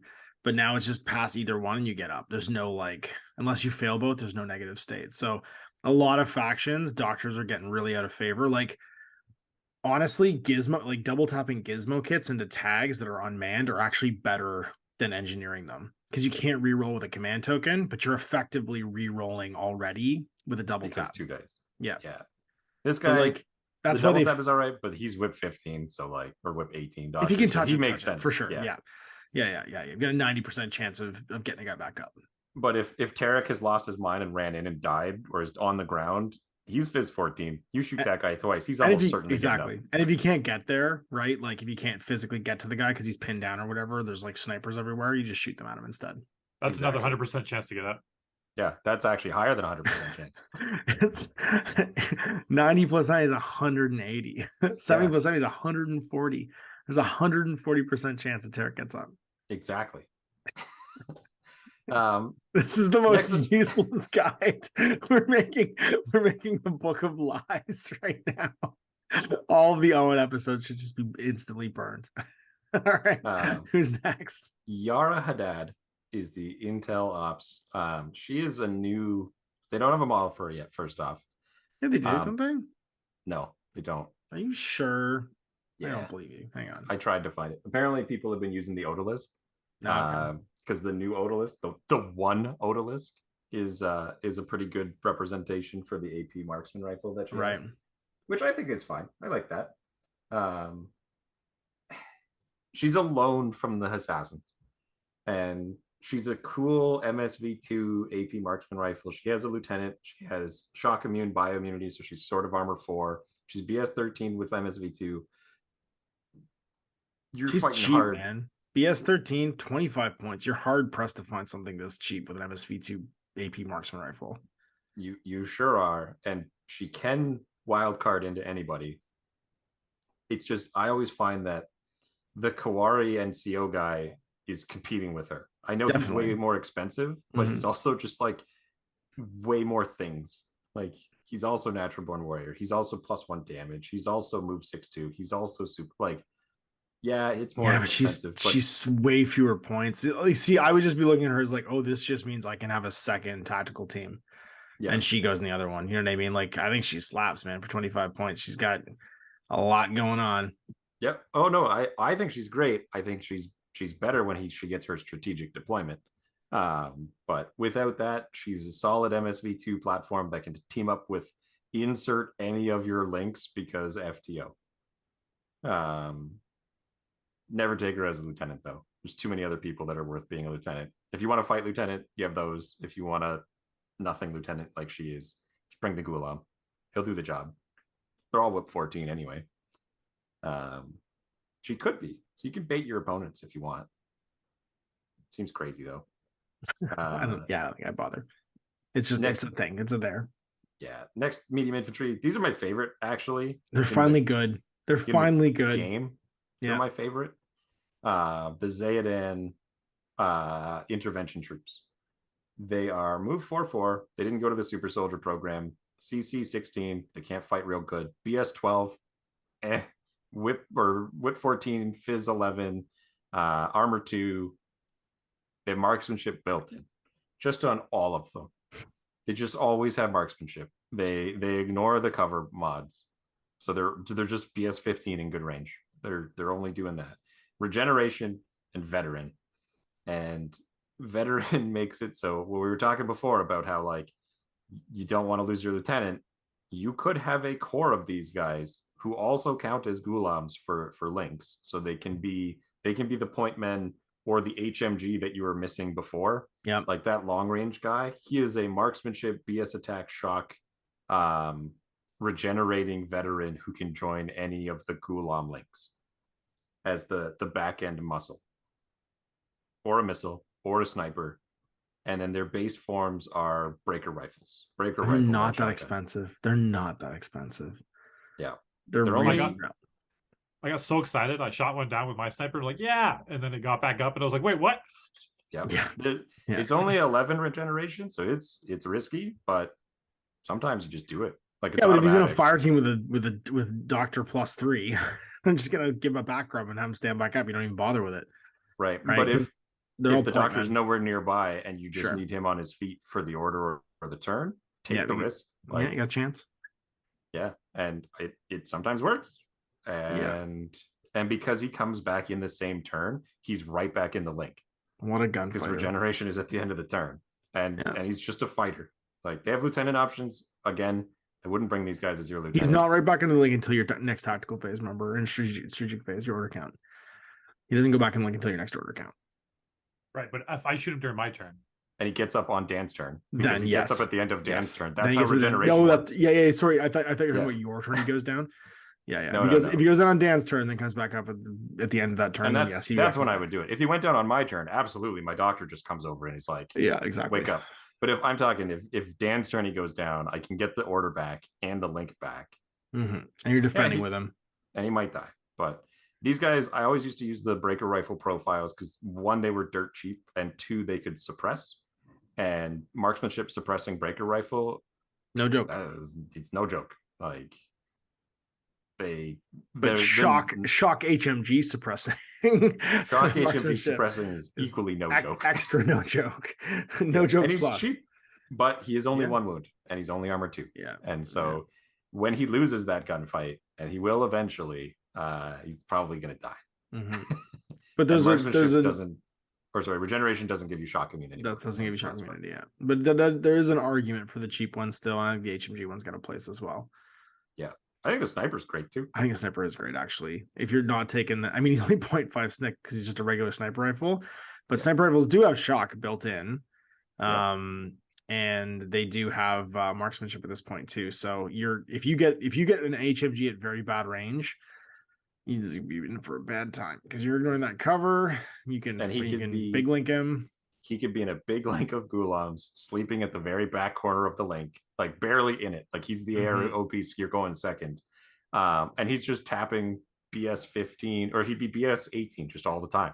Because he ignores that. So he's just 2 taps on 18. BS 18 before mimetism. If mimetism would still affect him, but he would just be, he would be driving nails across the board, basically. Or a missile. For 1 point and a swick, you could just be doing the exact same thing, but they're missiles. Just humming missile launcher shots across the table. Where he completely ignores your cover. Yeah. Because he's a marksmanship missile launcher. Yeah, with templates. Yeah. Yeah. Oh, that's kind of scary, actually. Yeah. It's not scary for sure. Yeah. And they also have they do have that miniature. I have one. They're super cool. I didn't know that one yet. The whole team is here. You've got every type of gun. Yeah, the missile launcher one, she's like got the missile over the one shoulder and is pulling another rocket out of her like coat. Oh, sweet. They all wear big jackets. Yeah, they're big like dusters. Yeah, they look big cool. top collars. That's great. Yeah, then that's it for medium infantry. All 3 of them. All right, moving on. Heavy infantry. The thing you're least likely to take in any Haqqislam army. Well, maybe 1 or 2. Maybe that's not true anymore. Sorry. Oh, that's not true anymore. I forgot. No, never mind. Take it back. Take it back. I forgot that I wasn't a remote. Never mind. I take it back now. He is notably not a remote. I immediately take it back. Bitches. The Alpha Sid regiment. This guy is your first heavy infantry. He's a super heavy infantry, size 5. 4/4, CC 17, BS 13, as most of these guys are. Fizz 14, Whip 14, Armor 5, BTS 6 with 2 wounds. Shock immune, Mind Layer, 6 Sense, and Veteran. Oh, I should point out Zaydins are Veteran, which the most relevant point. 1, yes, you lose your lieutenant, they're okay, but they're also immune to being isolated. In the sea of hackers that exist out there. It means that these guys just walk it off. And the Alpha Sid does it too. His profiles are expensive. He's 1.5 Swick. You could bring 3 of them. I've never done that, but I would one day, I'm sure. Heavy rocket launcher, +1 burst, SMG, shock mines, heavy pistol. So he's the I fight at all ranges except for the super long range. And then heavy machine gun, grenade launcher, smoke grenade, shock mines, heavy pistol. I'm the long range support model. And they both have mine life. So you're just leaving presents. Notably, they are able to join Janissary teams and also armored assault teams. I have played a list with 2 of these guys teamed up with the FTO remotes in the current season because it gives them pack aware.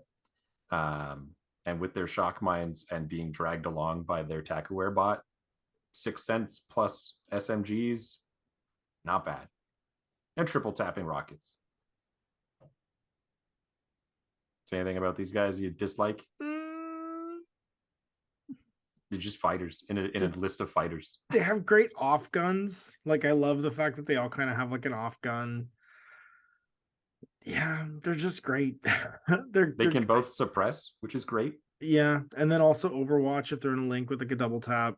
I think what's great about them in my mind is that you don't have a lot of hard sentry pieces. You don't have a lot of really robust ARO presence in this list. You have a lot of ARO presence, but it can't take a punch. The Alpha Z just solves that for you instantly.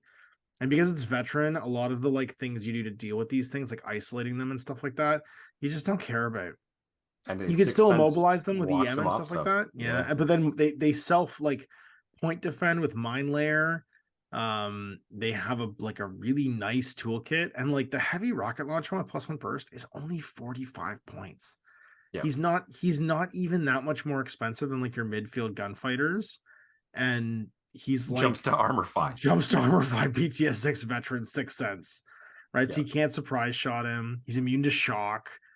He can get Yep. back rubs from ghoulie doctors just like everybody else, or he can be the guy you double tap med kits into because he's Fizz 14. He doesn't mind advancing up the board. He's a really good like candidate for things in this season of ITS, like being your key op. You know what I mean? Because he's a hard target. He likes that tackle order every now and again, and he's just going to be a deterrent to like a location. He just takes like 2 steps out of his deployment zone and then like holds his zone if you're in some kind of scoring mission because he contributes a decent amount of points. And the fact that both of them can take a step, drop a mine, and then go into suppression on the next order, because you can either suppress with the HMG or the SMG and have a mine with you. Yeah, and they both have ranged face-to-face templates because one is a grenade launcher, one is a heavy rocket launcher. Yeah. And this is where you also get the smoke. Gross. More smoke if you want it too. Yeah. Yeah. I don't know that I'd take the HMG. I love that heavy rocket profile because you can still suppress with like the submachine gun. And that heavy rocket is so dangerous. A 3 burst heavy rocket launcher is ridiculous. He wants to bully, like obviously he still wants to bully smaller pieces, like and smaller link teams and stuff like that. But he is the HMG really gets to come because he gets a case of the my model's really cool. Mm-hmm. He's got the big underslung grenade launcher on the HMG. Yeah, and then like the chain of bullets coming out of his backpack and stuff. Like he's a slick looking guy. Yeah, he's a cool model. Yeah, heavy infantry. Hortlak Janissaries. Welcome to Janissaries. This is the please. We're not that bad, but he's the worst of them. This is like the light Janissary. It's a weird man. It's a heavy infantry with 1 wound. Yeah, thanks. 1 wound with no wounding cap, shock immune. So he's sort of 2 wounds, but he's not. He's not. I think it's meant to represent sort of like sort of background wise that their tech level isn't quite as good as Pan-Oceania's and Yu-Ching's, right? So the armor isn't so robust that it's effectively giving an entire extra wound. It's basically just taking that first hit, and then you're kind of on your own, but you're still hurt. But they do have a lot of like light infantry gear too, because they've got that MSV1 and that -3. And it feels like a hackable medium infantry. Yeah, yes. Yeah, I could. That's a good observation. Yeah, because they're still 4/4. They're BS13 like all these guys are, with 14 like all these guys are. BS attack +1 damage. And they're actually cheap. Oh, yeah. Like they are the cost of medium or in this faction's light infantry, because half the light infantry are competing at this point. Notably, they have access to an AP Spitfire or AP sniper rifle, and chain of command. That's the 2 things that I feel are relevant. And then viral pistols. So again, viral is way more common here. But I like the chain of command guy, because there's a couple special objectives that you can do with him, having MSV and chain of command. He has a damage 14 SMG, which is pretty sweet, or viral pistol is damage 13, I believe, or 12. And notably, he can join some of the links out there. They so noticeably don't have a mid-range gunfighter profile. It's so weird that their blind spot is 8 to 32 or 8 to 16. 8 to 16, yeah. Right? Like their worst range is everybody else's best range. And I think that's really what holds these guys back as a profile, is that they're so situationally dependent. They need to either be way up front or way in the back. And if you're going to be way in the back, you've just got better MSV kind of options. For a sniper, you know what I mean? I don't think you have a better MSV option for a sniper in this one, way in the back. No, because they only have mid-rangers on your MSVs. I think you get can't you get Toregs in this in Ramah? You can, but they don't. Or sorry, you're talking about just shooting at people. Yes. Yeah, I'm talking about shooting at people. I'm thinking of having MSV to counter enemy. Sure. Yeah. Not having mimetism. Yeah. Yes, Toregs are heroes. Toregs are what these guys wish they could be. So let's talk about your least favorite heavy infantry then. I have I've never been able to justify Janissaries in any list. So these are one of the first. This is the first profile to bump to BS 14. Fizz 14, Whip 14, Arm 4, 4, 4, 4, 4. BTS 6, 2 wounds. They have shock immune and then dodge +1 inch and religious troop. So they are bare bones skill wise. They're armed like super ghoulies. So instead of rifles, they have AP rifles, but they still have a light shotgun as their off weapon. They basically took a Gulam profile, kind of like doubled it in points and stats, and then just re-released it as heavy infantry. Because they're like double the cost of a Gulam to gain Fizz and armor and BTS and whatnot, and like the wounds. So like, yeah, you've doubled everything. Triple the cost. Triple the cost. Triple the cost. Yeah, triple the cost of a base Gulam. Yeah. And that's it. There's nothing to say about them. Like Tinwall is irrelevant, or like Tinbot Firewall is irrelevant to because you've invented this problem by being a heavy infantry. Because like this guy is a Namur, only shittier. Like so the thing that you could do with them. So there's a few things I think you're underplaying here that you can do with them. You could put Leela with one of them with the Tinbot to give her a killer hacking attack with a firewall back at her. Because if she's in a link with them, she gets the firewall mods. You could also have the Doctor 2 wound escort Tarek, right? So you could make a little an argument, I think, to pull these guys as individual support pieces in with other people. But I think the one thing that you're fixing is trying to make them work kind of on their own as like a pure link, because there's no real great anyone else who can do a heavy infantry link pain train style where it's just 5 of these guys going to war. These guys do it not quite as good. my issue is like the roles that they fill in the way you're describing of like you bring the Doctor one or you bring the Firewall one, that could just be another guy in the long list of gunfighters and like specialists that I've gone through here. Like every time I think about, I could bring a Janissary in this situation, the Nahab area mobile team is like just a better choice. Or another Namur for a few extra points. Or a Hakim for cheaper. Or a Zayadin. Or even an Alpha Sid. Like they're creeping on Alpha Sids with the HMGs. I'm just saying, I think there's profiles in this list of profiles that are interesting and that you could make an argument for.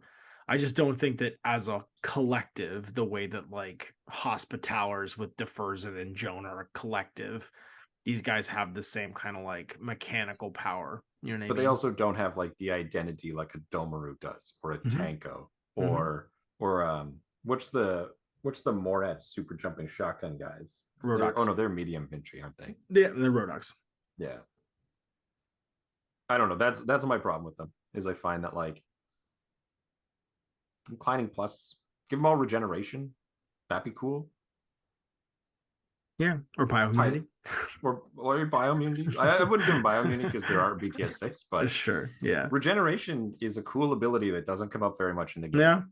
Yeah, I'd agree with that. It started showing up, and these guys would be a prime candidate where you don't really change them that much. Like they're still like pretty good fighters, but now you gotta really put them down. There's a few cool things that other heavy infantry get that make them interesting that are kind of corner casey, but things like if you gave them like immune to AP, right? Yeah. Like whatchamacallits, Sogorats, not Sogorats, the other ones. The lighter Sogorats, the heavy infantry version of it. They have immune to AP, you know what I mean? And they're only armor 4 just like these guys. And it only comes up when they're fighting something designed to fight them. But it's just a neat little kind of like extra nudge that makes them a little bit more interesting, as opposed to just kind of like this base profile. This is like a base human sphere heavy infantry profile. It's almost like a cookie cutter of a whatchamacallit, an orc troop. Yeah, with the skills being the difference. The other guy who comes to mind is the Mobile Brigada. Yeah, the Brigada, these guys are Mobile Brigadas pretty much to a T, in my opinion. They don't have the multi rifles, they get the AP rifles. Like AP rifles are pretty cool. There's a lot of stuff out there that you want to use an AP rifle against, but like I guess my issue is that in this particular faction, like if you're playing Task Force, there are so many people clamoring in the I want to brawl and be a specialist spot that the Janissaries I find always get left behind. Sure. If you didn't have one of the other three big groups, like if you took out the Mukhtars, the Zayadins, or the Kawari, I think there'd be a better case for them. But if the Alpha Z heavy rocket launcher wasn't 4 more points than the Janissary HMG, right? Yeah. Like it's hard to argue between those two with all the additional gear and stuff you're getting with the. And that he does it all by Alpha Z. himself. He doesn't need to bring those guys with him, and now you're off to the next guy. So yeah, that's my opinion on Janissary. I think there's probably some cool stuff you could do, like you comment about Leela, like because you could go in and go Wild Bill, Janissary Doctor, Hortlak Janissary Chain of Command, Alpha Zid, and Leela, and that's a cool 5-man team where it's really like. But then once again, did you bring the Janissary because you wanted the Janissaries, or you just brought the Janissary because that was the bar to get over? Maybe because everyone else in that group is doing stuff. Yeah, I don't know, but a boarding shotgun tin bot is doing stuff all the time. If you're using that, if you're just having, Leela explode heads with that firewall mod, and then you're corner tapping with the boarding shotgun. He's only 34 points. He's not super expensive, and he's very robust. Like he's not going to go down in the first engagement. I'm just saying. I think that if you're trying to lever them into like a full fire team role, you're right. The box they're going comes to have with 3 in it. You got to use 3. That's how I think. Spread them around in other fire teams. I think this is one of those factions. My personal take on this faction is one of those factions where you could do a good job of having multiple tactical teams as opposed to one big ghoulie team. I know you're a big fan of the big ghoulie team, but that's just my take on it. I think you've got a lot of interesting pieces you could spread around the table. But let's talk about your favorite new toy in Haqqislam. I'm glad he's in the first episode because this is your favorite thing. Yeah, he's gonna go away and then come back for 2 more episodes as a cornerstone of list writing. Yeah, what is the midfielder gunfighter support ARO piece? Because that's his life. His life is stat. He is all of the things, and the Sunduck Butt is the covert heavy support unit. He's BS13, Fizz 14, Whip 12. He's a robot, so he's a little stupid compared to the rest of them. But Armor 4 with 2 structure, which unfortunately dodges all of our excellent doctors in this faction, and also heavy infantry remote presence, which means he dodges all of our ability to give him support wear. Here's a reason for Fiddler and that Monstrucker, man, just to keep this guy in the race. Exactly, and that is the case for engineers, is this guy, because BS attack +1 damage. He has a single use of camouflage with courage and decoy 1, so you get to place 2 camos. Forward deployment 8 inches, surprise attack -3, and shock immune. Notably not mimetism. So you put those camo markers down, and your opponent asks, "What's your mimetism on them?" You say it doesn't have any, so they know it's a Sunduck Butt. One of those 2 is a Sunduck Butt. Yeah, one of those 2 is a Sunduck Butt, or 2 of them are Sunduck Butt, and 1 of them is a mine, because you also have a mine layer profile in this group. These guys are all 50 points, like 49 to 53 points. They all cost Swick, half to 1.5. You're only allowed 1 in Task Force, but you kind of only need 1. And yeah, viral rifle, Fuhrbach, AP Spitfire, Fuhrbach, AP Spitfire. So there's kind of 2 modes of this guy. You either take him as a neurokinetic or you don't, right? It's 3 profiles, and they're either neurokinetic or they're not. Yeah. And my question, I guess, for this is, what do you think about if you've only got 1 and you're playing Task Force? Are you going offense or defense? Because the problem with neurokinetic is you're not getting an active turn gunfighter to this guy, and he is a 1/6 of your army. He is 100% defense. There's a wall of guys we've gone through who you've pointed out don't have great defensive abilities, but like Kawari NCO MSV2 guy, Mukhtar Red Fury MSV2 guy, like Nahab area mobile of any type, like all of these guys want to get in. The Namur, Tarek, Wild Bill if you brought him, Alpha Sids, these guys all want to go on the offensive and have like middling defensive abilities. Sticking this guy 20 inches up with his invisible self as his friend, and your opponent knowing that they have to walk into 4 BS13 viral shots, or maybe 2 chain rifles on the table. Dan, how is it? How does that feel? It's one of those models where when you don't know it exists or you haven't played it against it, you're just like, wait, what? What does it do? How? What? Why do you get the ARO 4 shots? Neurocinetics doesn't seem to come up much anymore. There's like one other profile I've seen with it. It's in a few factions. So all of the fishmen have it in Varuna. They've all got Neurocinetic, and there's quite a few Neurocinetics in Toha and Spiral Core. But anyways, yeah, and also Atalanta. Okay. The camel markers, not this guy. The camel markers are annoying because you don't know which one's which. You can kind of guess, but you can play mind games, and so you never know. The chance is never 100% that you know which one it is, and so you got to waste orders trying to discover it. You can fight it over. I mean, it depends on which one they bring. You don't know which one they bring. It could be the Fearbach, and you're like, I'm shooting it from far away. Oh God, I explode. Or up close. I mean, the chain rifle, viral rifle is probably the most popular thing, at least for Owen. Yeah. Just because it can just explode anything. Yeah. The chain rifle the viral rifle and Neurocinetic is not +1 burst though, which is worth noting. It's just the chain rifle's +1 burst. No, they both are. Really? I'm looking at the profile here. It only says Neurocinetic +1 burst. Oh, the Neurocinetic is +1 burst. I see. Okay. Also, in active turn, it is also plus because both of them have +1 burst. Yeah, no, I knew they were in active turn. It's that the Neurocinetic has the +1 burst tag. Yeah. I thought that was just kicked down after the chain rifle. Yeah, I see what you're saying. Yeah, it's just all of its guns. In the active turn, it only gets one chain rifle. Yes. If it's a Neurocinetic guy. Yeah. Right. But that's with both. Yeah. Well, no, the active one on the other one has +1 burst, but you only get one shot with his viral or one shot with the chain rifle. Yeah, I guess my argument against Neurocinetic is you can always suppress. I like a versatility piece if I can only have one. If I could have two, I'd probably take one of each. I'd go like active Fearbach maybe, or maybe Neurocinetic Fearbach active viral rifle. But only getting one, I think I'd opt for the versatility probably, and personally, and not go with the Neurocinetic one. Although I do see the argument for it. Obviously, it's like you said, you have a lot of great active turn hitting pieces. Yeah, this faction or this sub faction rather, like there's a lot of people who would rather use those orders. And while the Sunduck but 100% with a viral rifle of +1 burst BS13 is gonna chew through people that come in front of him, the Neurocinetics to cover everybody else, like that little Gulam link that has, or the Janissary link that has that variant of Leela and friends.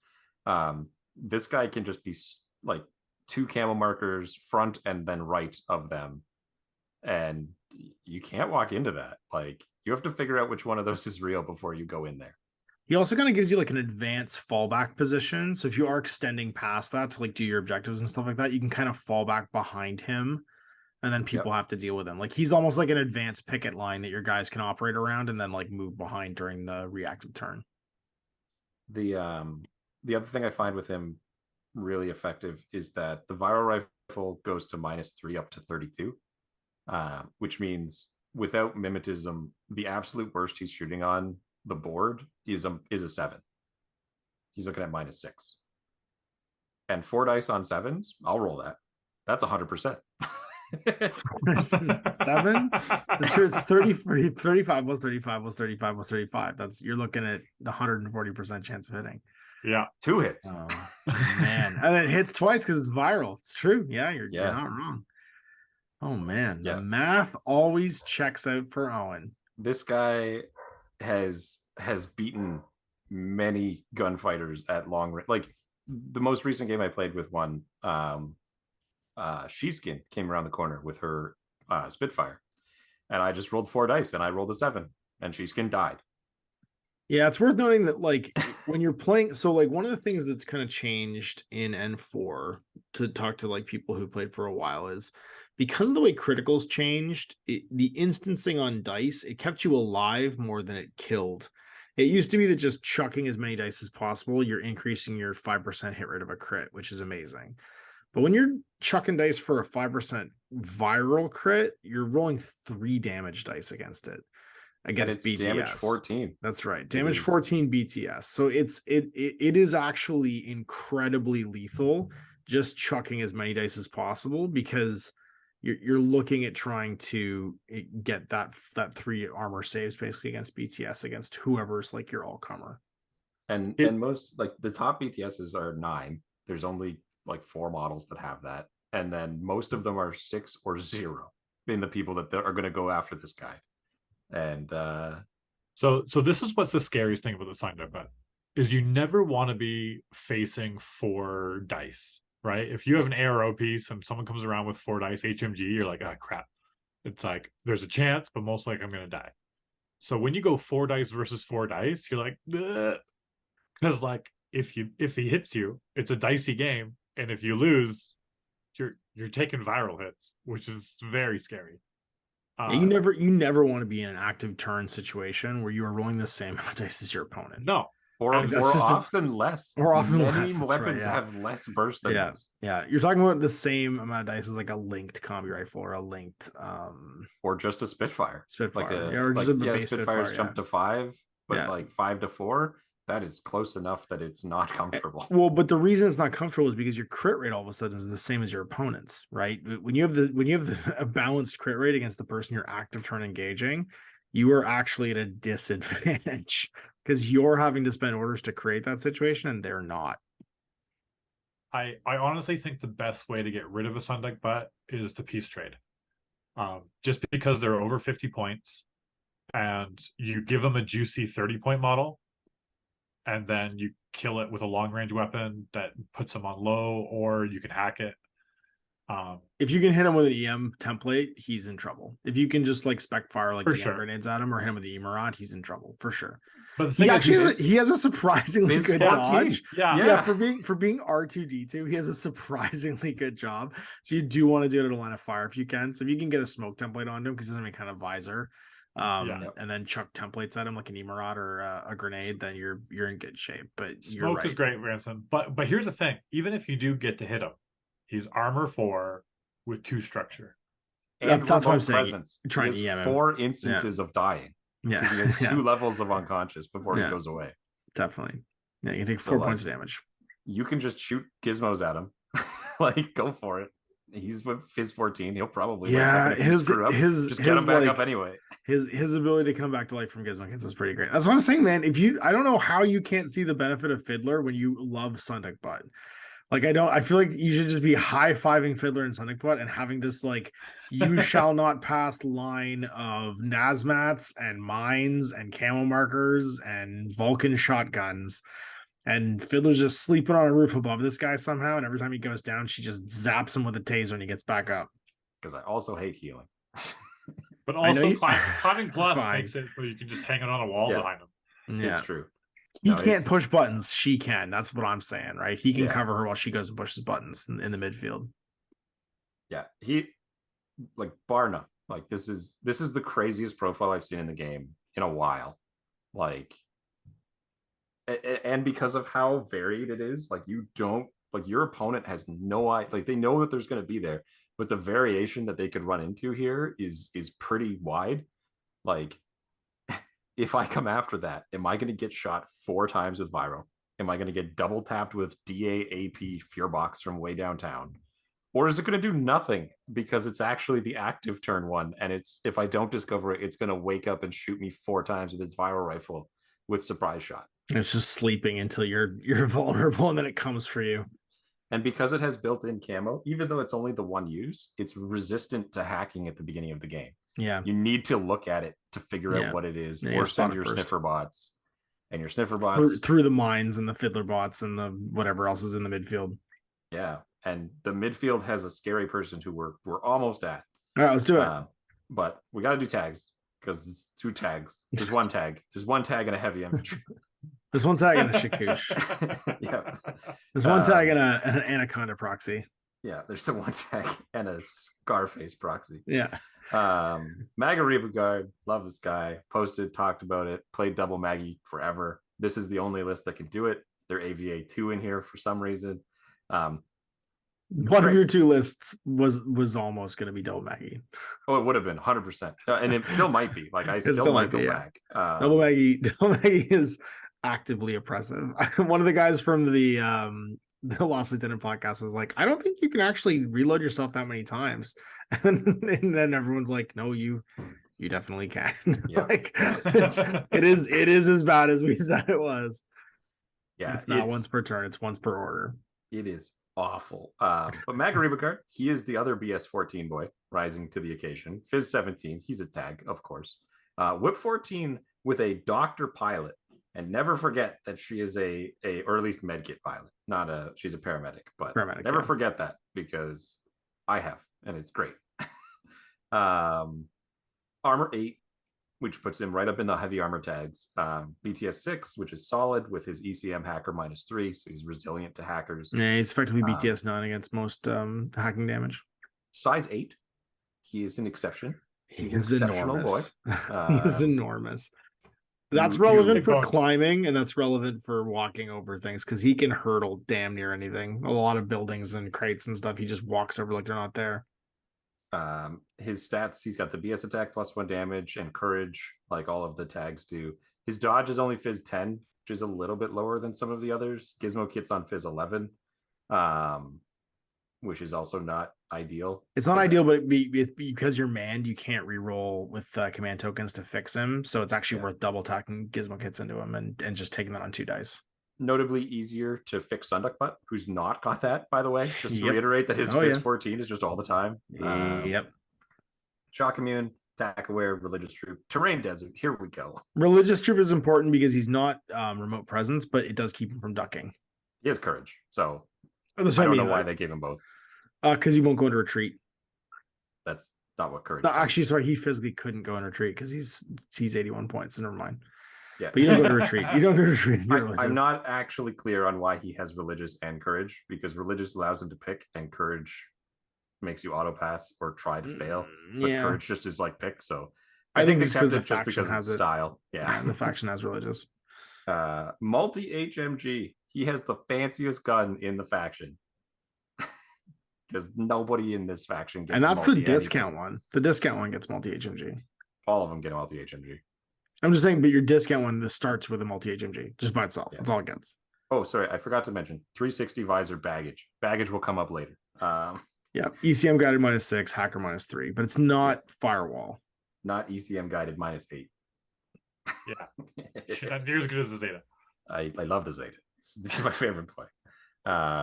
Yes, ECM hacker -3. It doesn't give him the extra BTS, but it does impose a negative on their whip, which means he has a better whip against every hacker in the game. Because he's whip 14 base. Yeah, I was like, oh, I can kill these guys. I can hack them. Maybe. Yeah.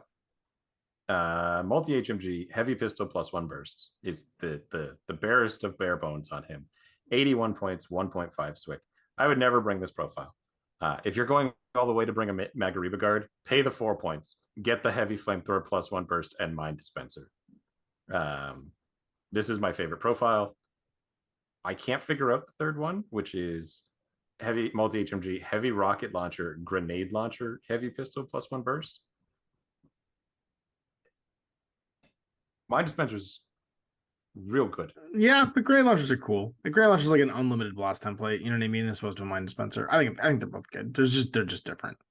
Mine dispensers having double shot is a weird thing. Disposable 2. So when you double shot, you just empty your mags. It has a positive range band of 8 to 16, which means he shoots these things out on 17s if he's in his good range. And he can spec fire them if he needs to on 8s or better or worse. Wouldn't it be 11s if he's got a positive mod? Yes, it would. Yeah. Yeah. He sees everything though, and the nice thing about mines is you can put them in decent places. But a spec fire, like Dan and I talked about it. There was one time where I had the choice to go after his link on a rooftop. They were all prone. If Maggie climbed up there, she'd have to fight everybody all at the same time. I could just pop some mines on the rooftop and then slice the pie one after another, and the mines would through the line of fire that you could set up with them hit multiple guys. Mm-hmm. Because he has baggage, he just reloads himself at the cost of an order. He does have tack aware, and so he can tack aware that order if he really wanted. I don't think you can reload yourself. You definitely can. I didn't think you could either, but You are a unit in your own zone of control. you are an allied trooper in your own zone of control. Yeah. Yeah, and you count as silhouette in contact with yourself as well. So Yep. Which That's is actually irrelevant. not a requirement. It's actually zone of No. control now to reload. oh, there you Yeah. go. Yeah. So I thought you couldn't, which is why I originally brought 2. And then it was explained to me that I didn't need to do that, but I still brought 2 afterwards, knowing because it's still funny. But yeah, multi HMG. That means AP and shock. That means explosive rounds if needed on a BS14 chassis, who can sniff out basically anything in the game by just dropping mines around it and then shooting at it. And it's really, really powerful. 85 cool. points. Yeah. You could break 85 2. points. They're You're looking at linkable. you're looking at a big chunk of your army, obviously, because it's the tags. It's about a quarter of your army, just over a quarter of your army. But Yep. you could do 2, and it's not actually. There's so many ways to get orders in this current version of the game that you're actually not that order starved either, because they all bring Especially 2 when orders. His Rafik remote friend, who we're almost there. The last non-remote. I guess there's the Torix, but the Shakush light armored unit. I ranted a little bit about him on a previous podcast.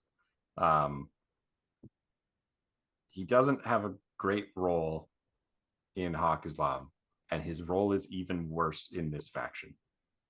Particularly for because of 50 the Alpha Z. For all the things that we said that were great about the Alpha Z, this guy's in the same point band. He gained a wound and an armor, and basically got worse than everything else. And a BS. He gained a BS.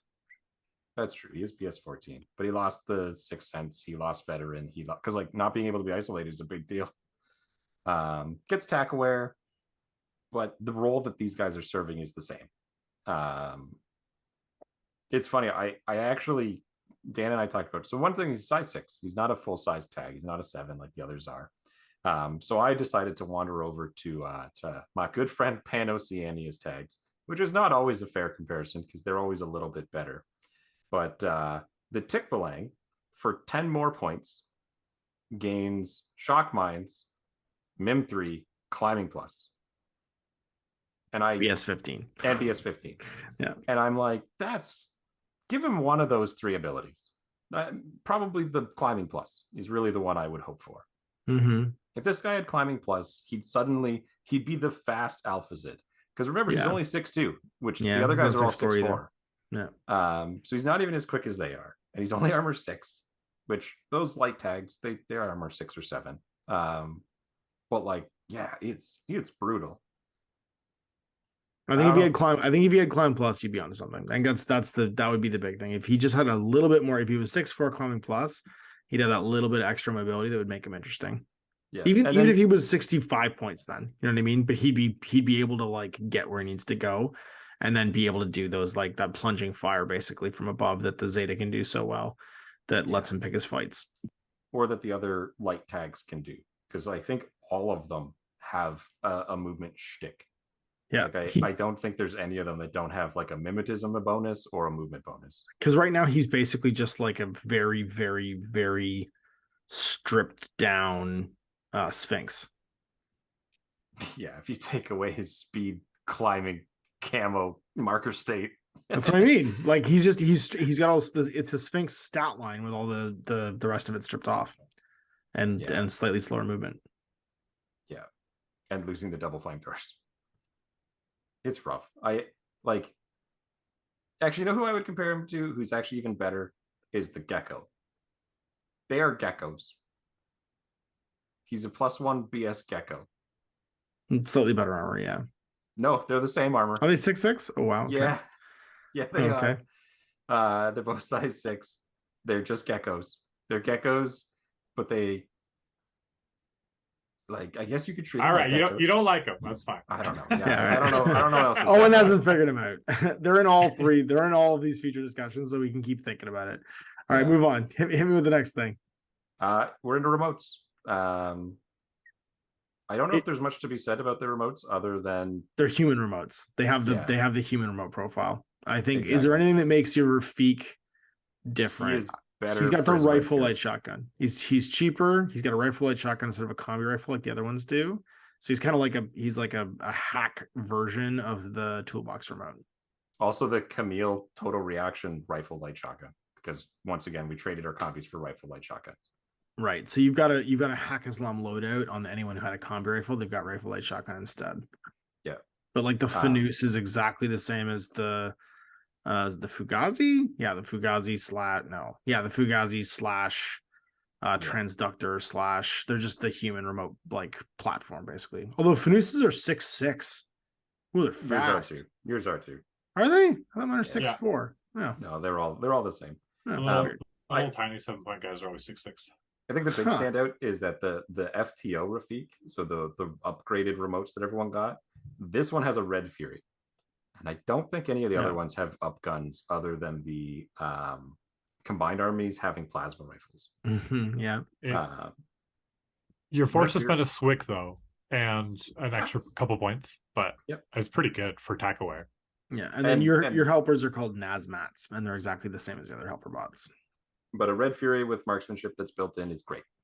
Sure.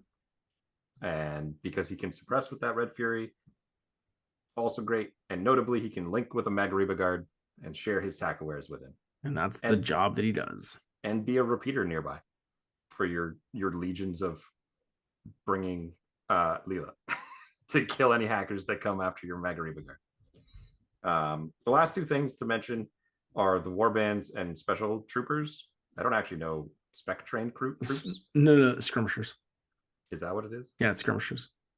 Huh, that makes sense. Special trained troop, Murabid Tuareg.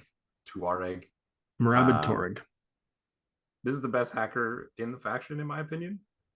You don't have a lot of hacking. You have a bunch of killer hackers, but this is like your hacker. Yeah, the Bereeds exist, but not in this faction. Yeah, I'm just talking about in Ramah. Yeah, in Ramah, as far as like the hacker that you would want to bring, Whip 15, hidden deployment, infiltration, mimetism -6, stealth, terrain total, camo. We did get something wrong that Mindlayer does not deploy you with hidden deployment last episode, so that's worth noting. You just put your mind down. We just talked about that yesterday, actually. How it was like, oh yeah, so it's weird because like, how do you even measure that? It's part of the turnaround moment during deployment. We say, go turn around, gotta do some stuff. Yeah, and you place him down, mark where he is in some manner, ideally a photo. Cell phone point figures. Yeah. So yes, the Tuaregs, they're 30 to 35 points, 34 rather. Doctor 18 with hidden deployment infiltration MIM6 means you can rescue those guys who have gone on rampages earlier in the game. Or notably, like I said, a Whip 15 hacker is a scary thing to stumble upon. I think there's something to be said for the sniper.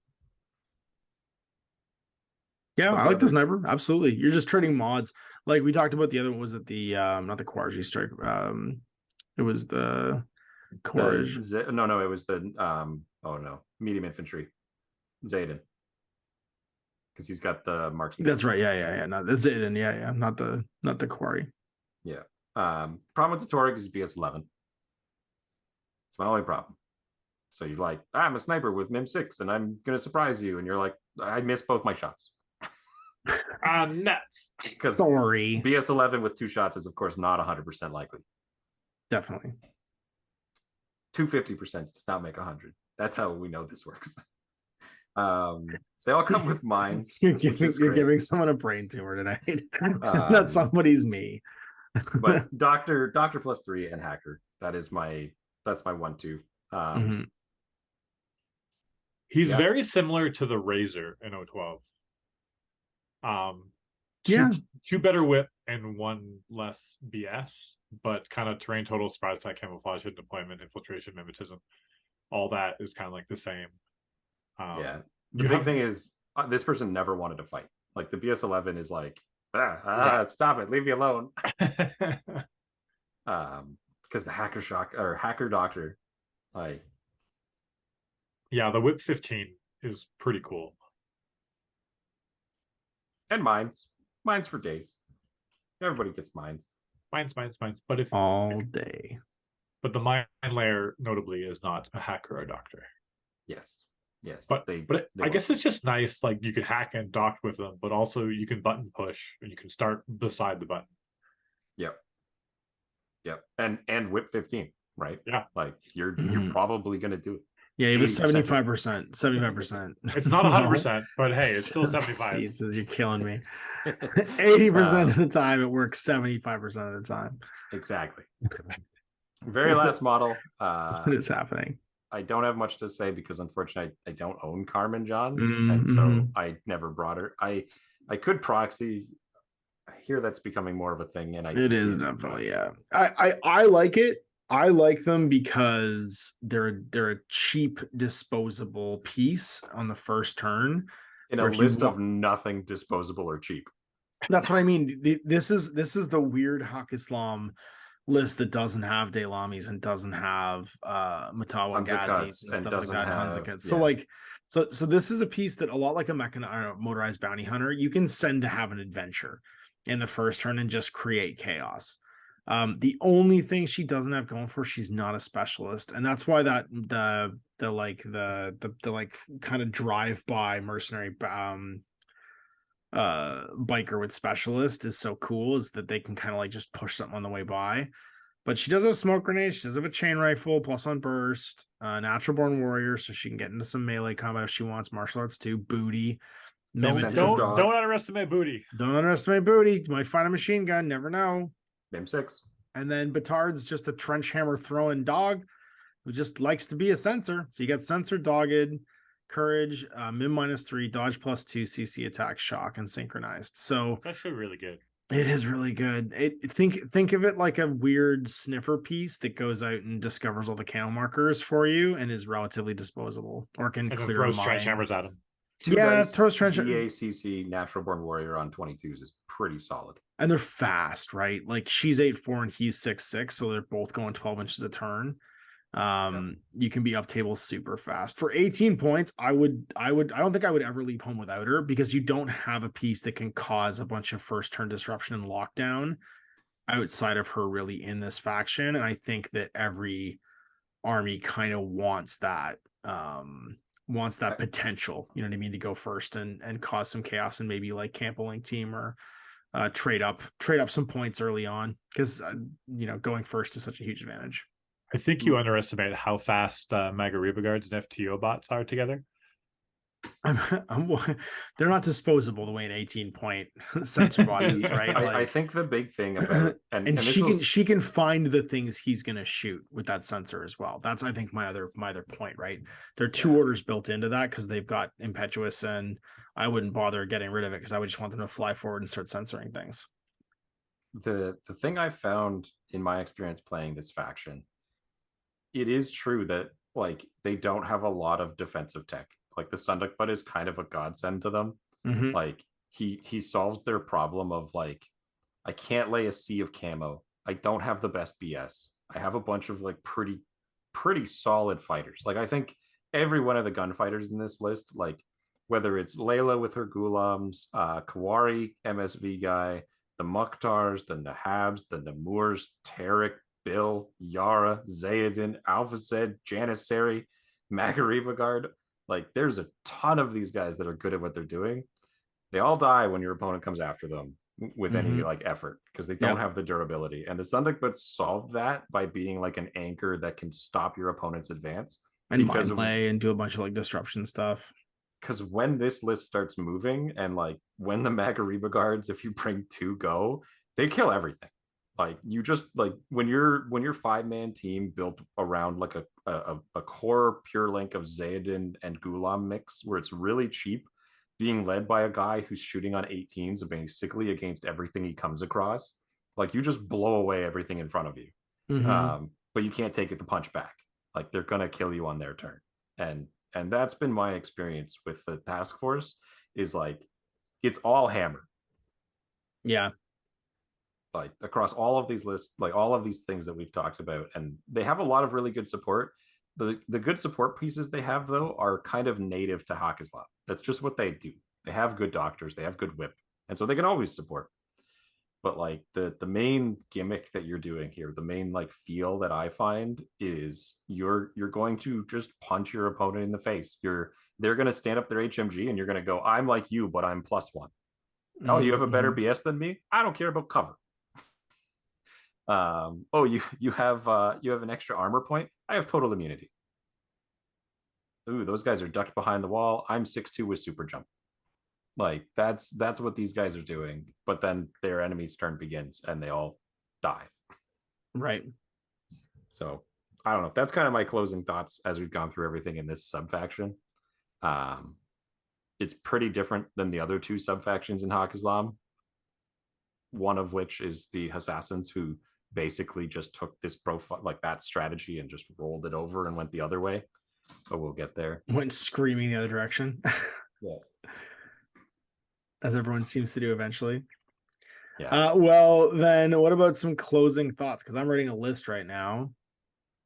And I feel like you're right. I feel like you have a lot of mid-range gunfighters, but you lack disposable peace traders, and you lack a bit of like midfield button pushing. You're kind of all fight.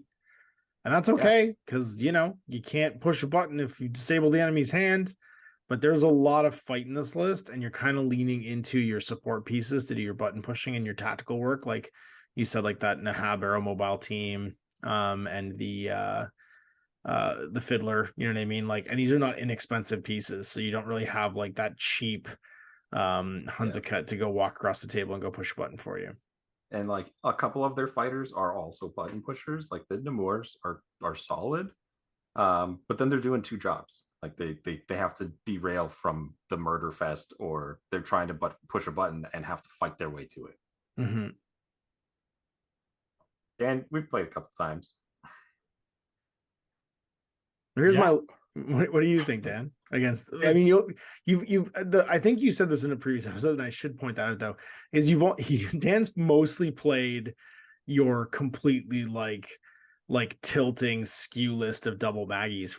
Has he played like a mixed list? Like, have you ever actually let him play this faction the way like a human might play it? Not some kind of like... We played 2 games where I tried bringing the Fiddler, and I tried using Fiddler and like Nemours and other stuff. We played one where I played like... He probably just can't remember Kawari because of all this Carrots PTSD from double Maggie. No, I remember it. It's I think it's just what Owen was saying, is that they're just, during their turn, they just blow everything up, and it's kind of scary to exist on the board. And then during your turn, you get to punch back really hard, if you have anything left. So here's my question then: what do you do if you can't go first? Sound like what? Like, okay, what else? I know that's the challenge, right? Like, my experience has been primarily like Zayadin with a link with his sniper is a really good like reactive turn thing. Alpha Sids with Mine Layer are a good reactive thing. Toregs are a good, like, prone on a rooftop in the middle of the board when your opponent's going by and they hit that hacker, you can completely stop them in their tracks. But these are all expensive, and that's been my challenge. Yeah, it's fun. You got to try and find that balance. It can be, some of these lists, it's hard to find like a balanced list, and hard to find something that's not leading into one or the other of these like power builds. Yeah. So what's your list? Because I'm going to just share my Mag Reaper card. Yeah, here we go. Yeah. Fair enough. Yeah. So mine is that mixed tactical team list that I've been talking about. I'm going to post it up I'm just about to actually post it up in the chat for anybody listening. And I just screen capped it. Why is that screen cap not showing up? Hang on. So it's basically 2 Harris teams. The first Harris team is Coercion CO with MSV2 and Mark 12. Then a Gulam Doctor +3 with Leela. So I do have a hacker in here already. So that's giving me 3 regular orders. Then I've got, and I can also use my Lieutenant order, obviously, on the NCO. Then I've got a Gulam Doctor. I've got an Amur Tackaware with Breaker Rifle, Light Shotgun, and D-Charges to point man the next one. A Janissary Doctor for +2 wounds. And a Zayadin HMG. And so that's giving me some additional range band coverage because the first team's only good to 24. This one's good to 32. I got that AP rifle, breaker rifle, and an HMG in that team. Built-in doctor, 4 orders with attack aware. So I'm sitting now at a grand total of, if I'm counting my 2 teams, I've got attack order plus the lieutenant order going into them, so 2 base, and then another 6, so 8 orders in 6 models. And then I got Carmen and Batard, another 2 orders, which I like. I got Sundeck Button Mine Layer, not Neurocinetic, because I like the option of suppressing with them to sit in my midfield. A Gulam NCO and a Gulam Lieutenant to hide things up here. Then I got a Monstrucker with an Asmat and a Fanus Remote in group 2 just to keep Sunday rolling. But I got some midfield. I got some point defense. I got an Agent of Chaos in Carmen and Batard. And I've got 2 sort of tactical teams to walk up the flanks. They can both self-support with doctors. I got some robust like gunfighting ability. I got some MSV, and I got smoke built in with Carmen as well if I want to smoke shoot. Yeah, I mean, checks out. Playing the multiple links, defensive tech. It's a forward push list though. There's no like deployment zone sleepers here. The goal here is to get everybody up table around Sonic Butt so that you're not worried about deployment zone attacks. You're not worried about flank attacks. It's everybody's getting out of the zone and getting forward, and hopefully going to be actively participating in the game and not having a lot of reactive models here. Everybody fights. Nobody quits. That's right. Exactly. And every once in a while, we NCO a grenade into somebody's head. It comes up a lot.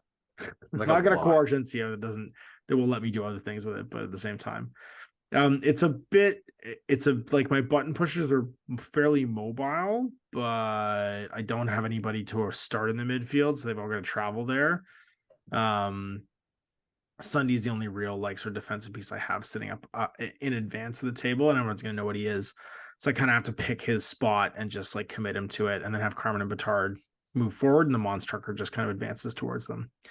I've only got the one killer hacker, which is Leela, so I have to kind of consider that. I think that she doesn't have whatchamacallit. She doesn't have the ability to fail, isolate, spotlight, or just die. Yeah, or just die. So I mean, or just fail, right? Like, because she might just fail, and then we got nothing. Yep. I did look at it, and you cannot duo Gulams. I wish you could, because then I could duo the NCO and the lieutenant and have them like walk up together too. But sadly, you can't. Otherwise, I would. You could duo the Mukhtar, but I don't have one.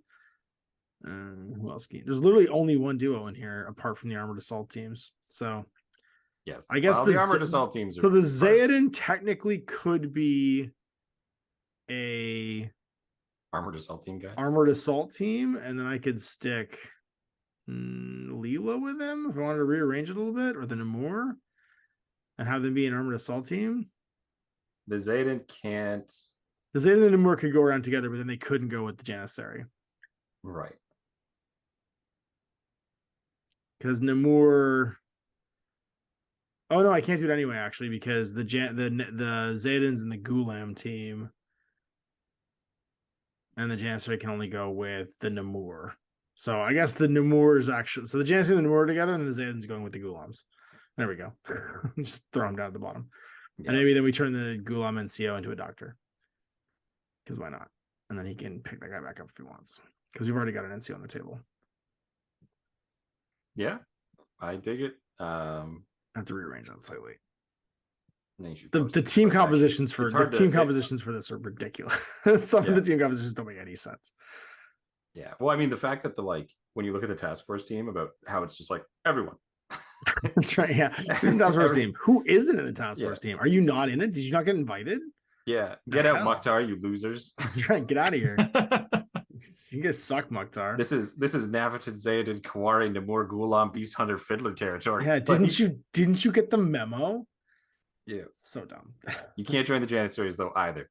Yeah, that's for Fasid. That's for Al. All right, so what do you got? I did double Mac. I just posted the double Mac list. So this is the list that I've been playing repeatedly. Right. To great success.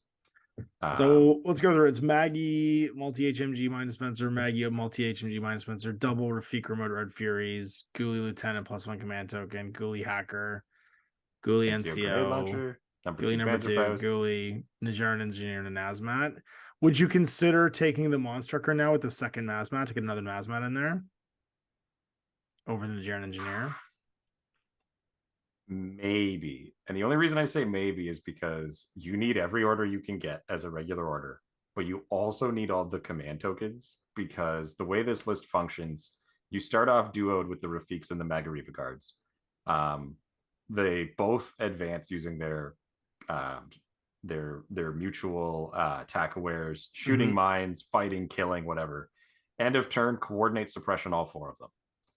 New turn, relink up the ones you want to link up. So you're you're quickly going through those tokens. And so I don't have them to switch the other token around. Right. My thought was it's one order that you could be using to like protect that Gulam link with drop bearers.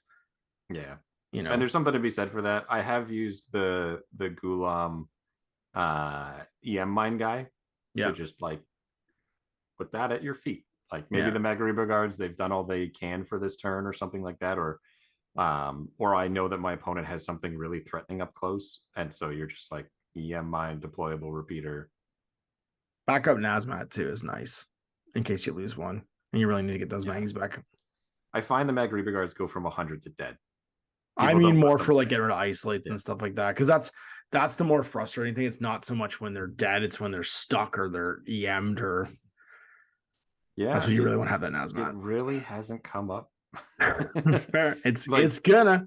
The biggest thing is like most of the people who can really shut them down in that regard get murdered by mines, and like you dump mines on people in this list. I get it. Sure. Yeah. Okay. And then you just and then you hunt them down, and you're like, oh, that one, like one of your Maggies screws up and drives into a mine or like a hacking field, right? Like you didn't know. He reveals and he's like, I'm gonna hack you, and you're like, ah, shit. All right, well, I reset. You're -3. I'm whip 14, and then I'm BTS 6. I might just get out of this, but now I can't move again because I might not win again. Other Magariba guard wakes up, shoots a mine next to that guy, and then jumps up to see him. Right? Like that has happened in multiple instances while I've been playing. And because of the ability to, like, the fact that the second one is there completely changes the way you deal with the first one. It's Jaws 2. Yeah. It's like, wait, what? There's 2 sharks? What? We were watching Deep Blue. Jaws 3. Deep Blue Sea. It's Deep Blue Sea. And Samuel L. Jackson started explaining how he's going to kill this Magariba guard. And then the second Magariba guard bursts through the door. That's right. Sam Jackson gets eaten by the land Magariba guard. All right, what about you, Dan? What do you got? What do you got going on here? What's your list? Oh, I've been just fiddling around with, I don't know what the heck's going on. I definitely wanted to put the Fiddler with 2 Jackbots and the Sunlight Butt. And after that, I don't know. I put in a couple of Rafik remotes just because they seem good. They are specialists too, so they can do jobs. Yeah, they're Darfos. Yeah, and then I just put in a bunch of Gulams and then a couple of Mukhtars, or Mukhtar and Namor to like duo around. And just to get a multi-spectre in there. But yeah, it's information overload when I'm looking at other factions right now. It's like I'm just like, there's options and there's things. So much. And That's okay. We just spent like 2.5 hours talking about this faction. I'm like, I don't know. Next week we'll talk about QK and nothing will make any sense because basically it's just, hey, add mercenaries and Aguaseals to what we just talked about.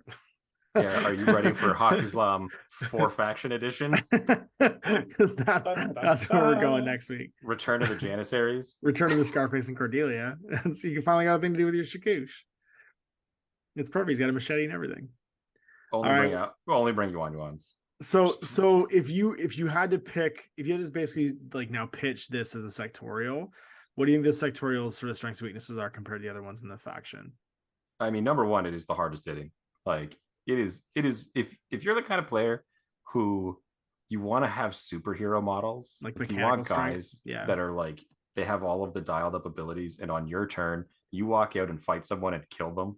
These guys, like, you get to pick your poison. Pick a model that you like the design of, and they'll do the job. Like, play them right, obviously. Put your Zayd in at the backboard and shoot people, and he'll gun down everybody with his terrifying HMG. Or your Kawari tag teams with a Gulam group, and they cover smoke, and then he walks through just NCO machine gunning people down. Like, you're gonna do it, and then on your opponent's turn, you're all gonna die. You're gonna be hard pressed to hold your ground. But if you hit hard enough, they can't recover. And that's there's something to be said.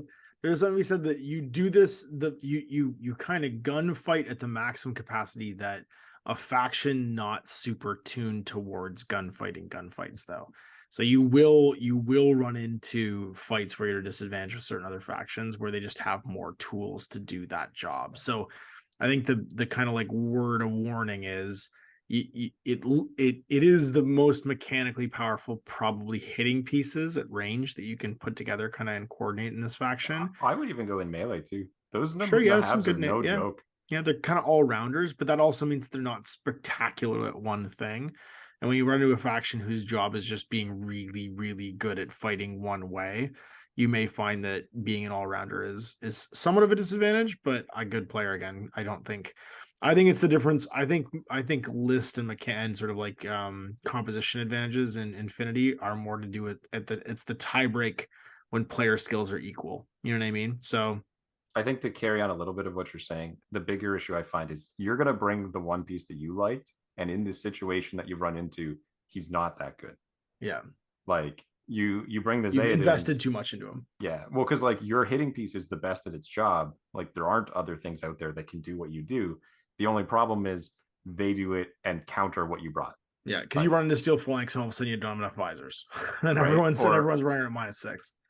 Yeah, or you run into Ariadna and they've got their like dogged damage 17 HMG shooting at you. Yeah. And you decided that the Namur was the way to go. And you're like, well, I'm immune to type 2, but this guy just guns me to down because my defenses don't do anything. Or some combination thereof. You didn't bring the right one. And because you can't bring them all, you end up in a situation where you had to make choices.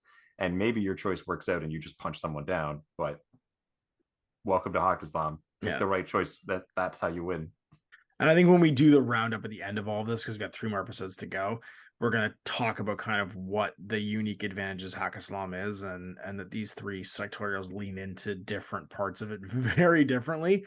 And this one strangely leans into almost like their least pronounced strength. Because when we come to even QK's more, Assassins definitely, I think, leans the most into the unique strengths of Haqqislam though.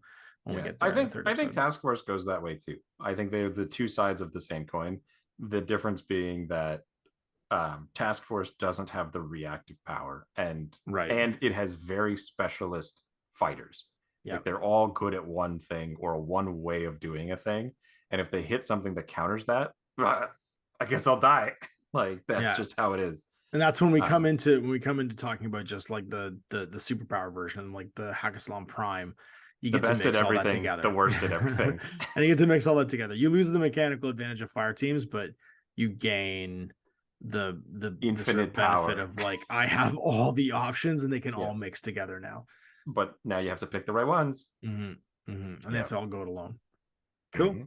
All right, man. That was great. So next up is going to be QK. And this is be prepared for it to be a much dumber episode. And also shorter. Because a lot of this is going to have already been covered, and we're going to be talking about weird things that and like, me complaining for 40 minutes. That's right. As opposed to gushing about unit types and complaining about one tag. It's going to be Owen being like, but why is this here? Why can they take one Agua Seal for like 2.5 hours? Yeah. All right, so there it is. There is episode 9 of Tactical Awareness, our introduction to Haqqislam in the first episode on Ramah Taskforce. Big thanks to our patrons for making this possible. Anybody who hung out in the chat while we were here.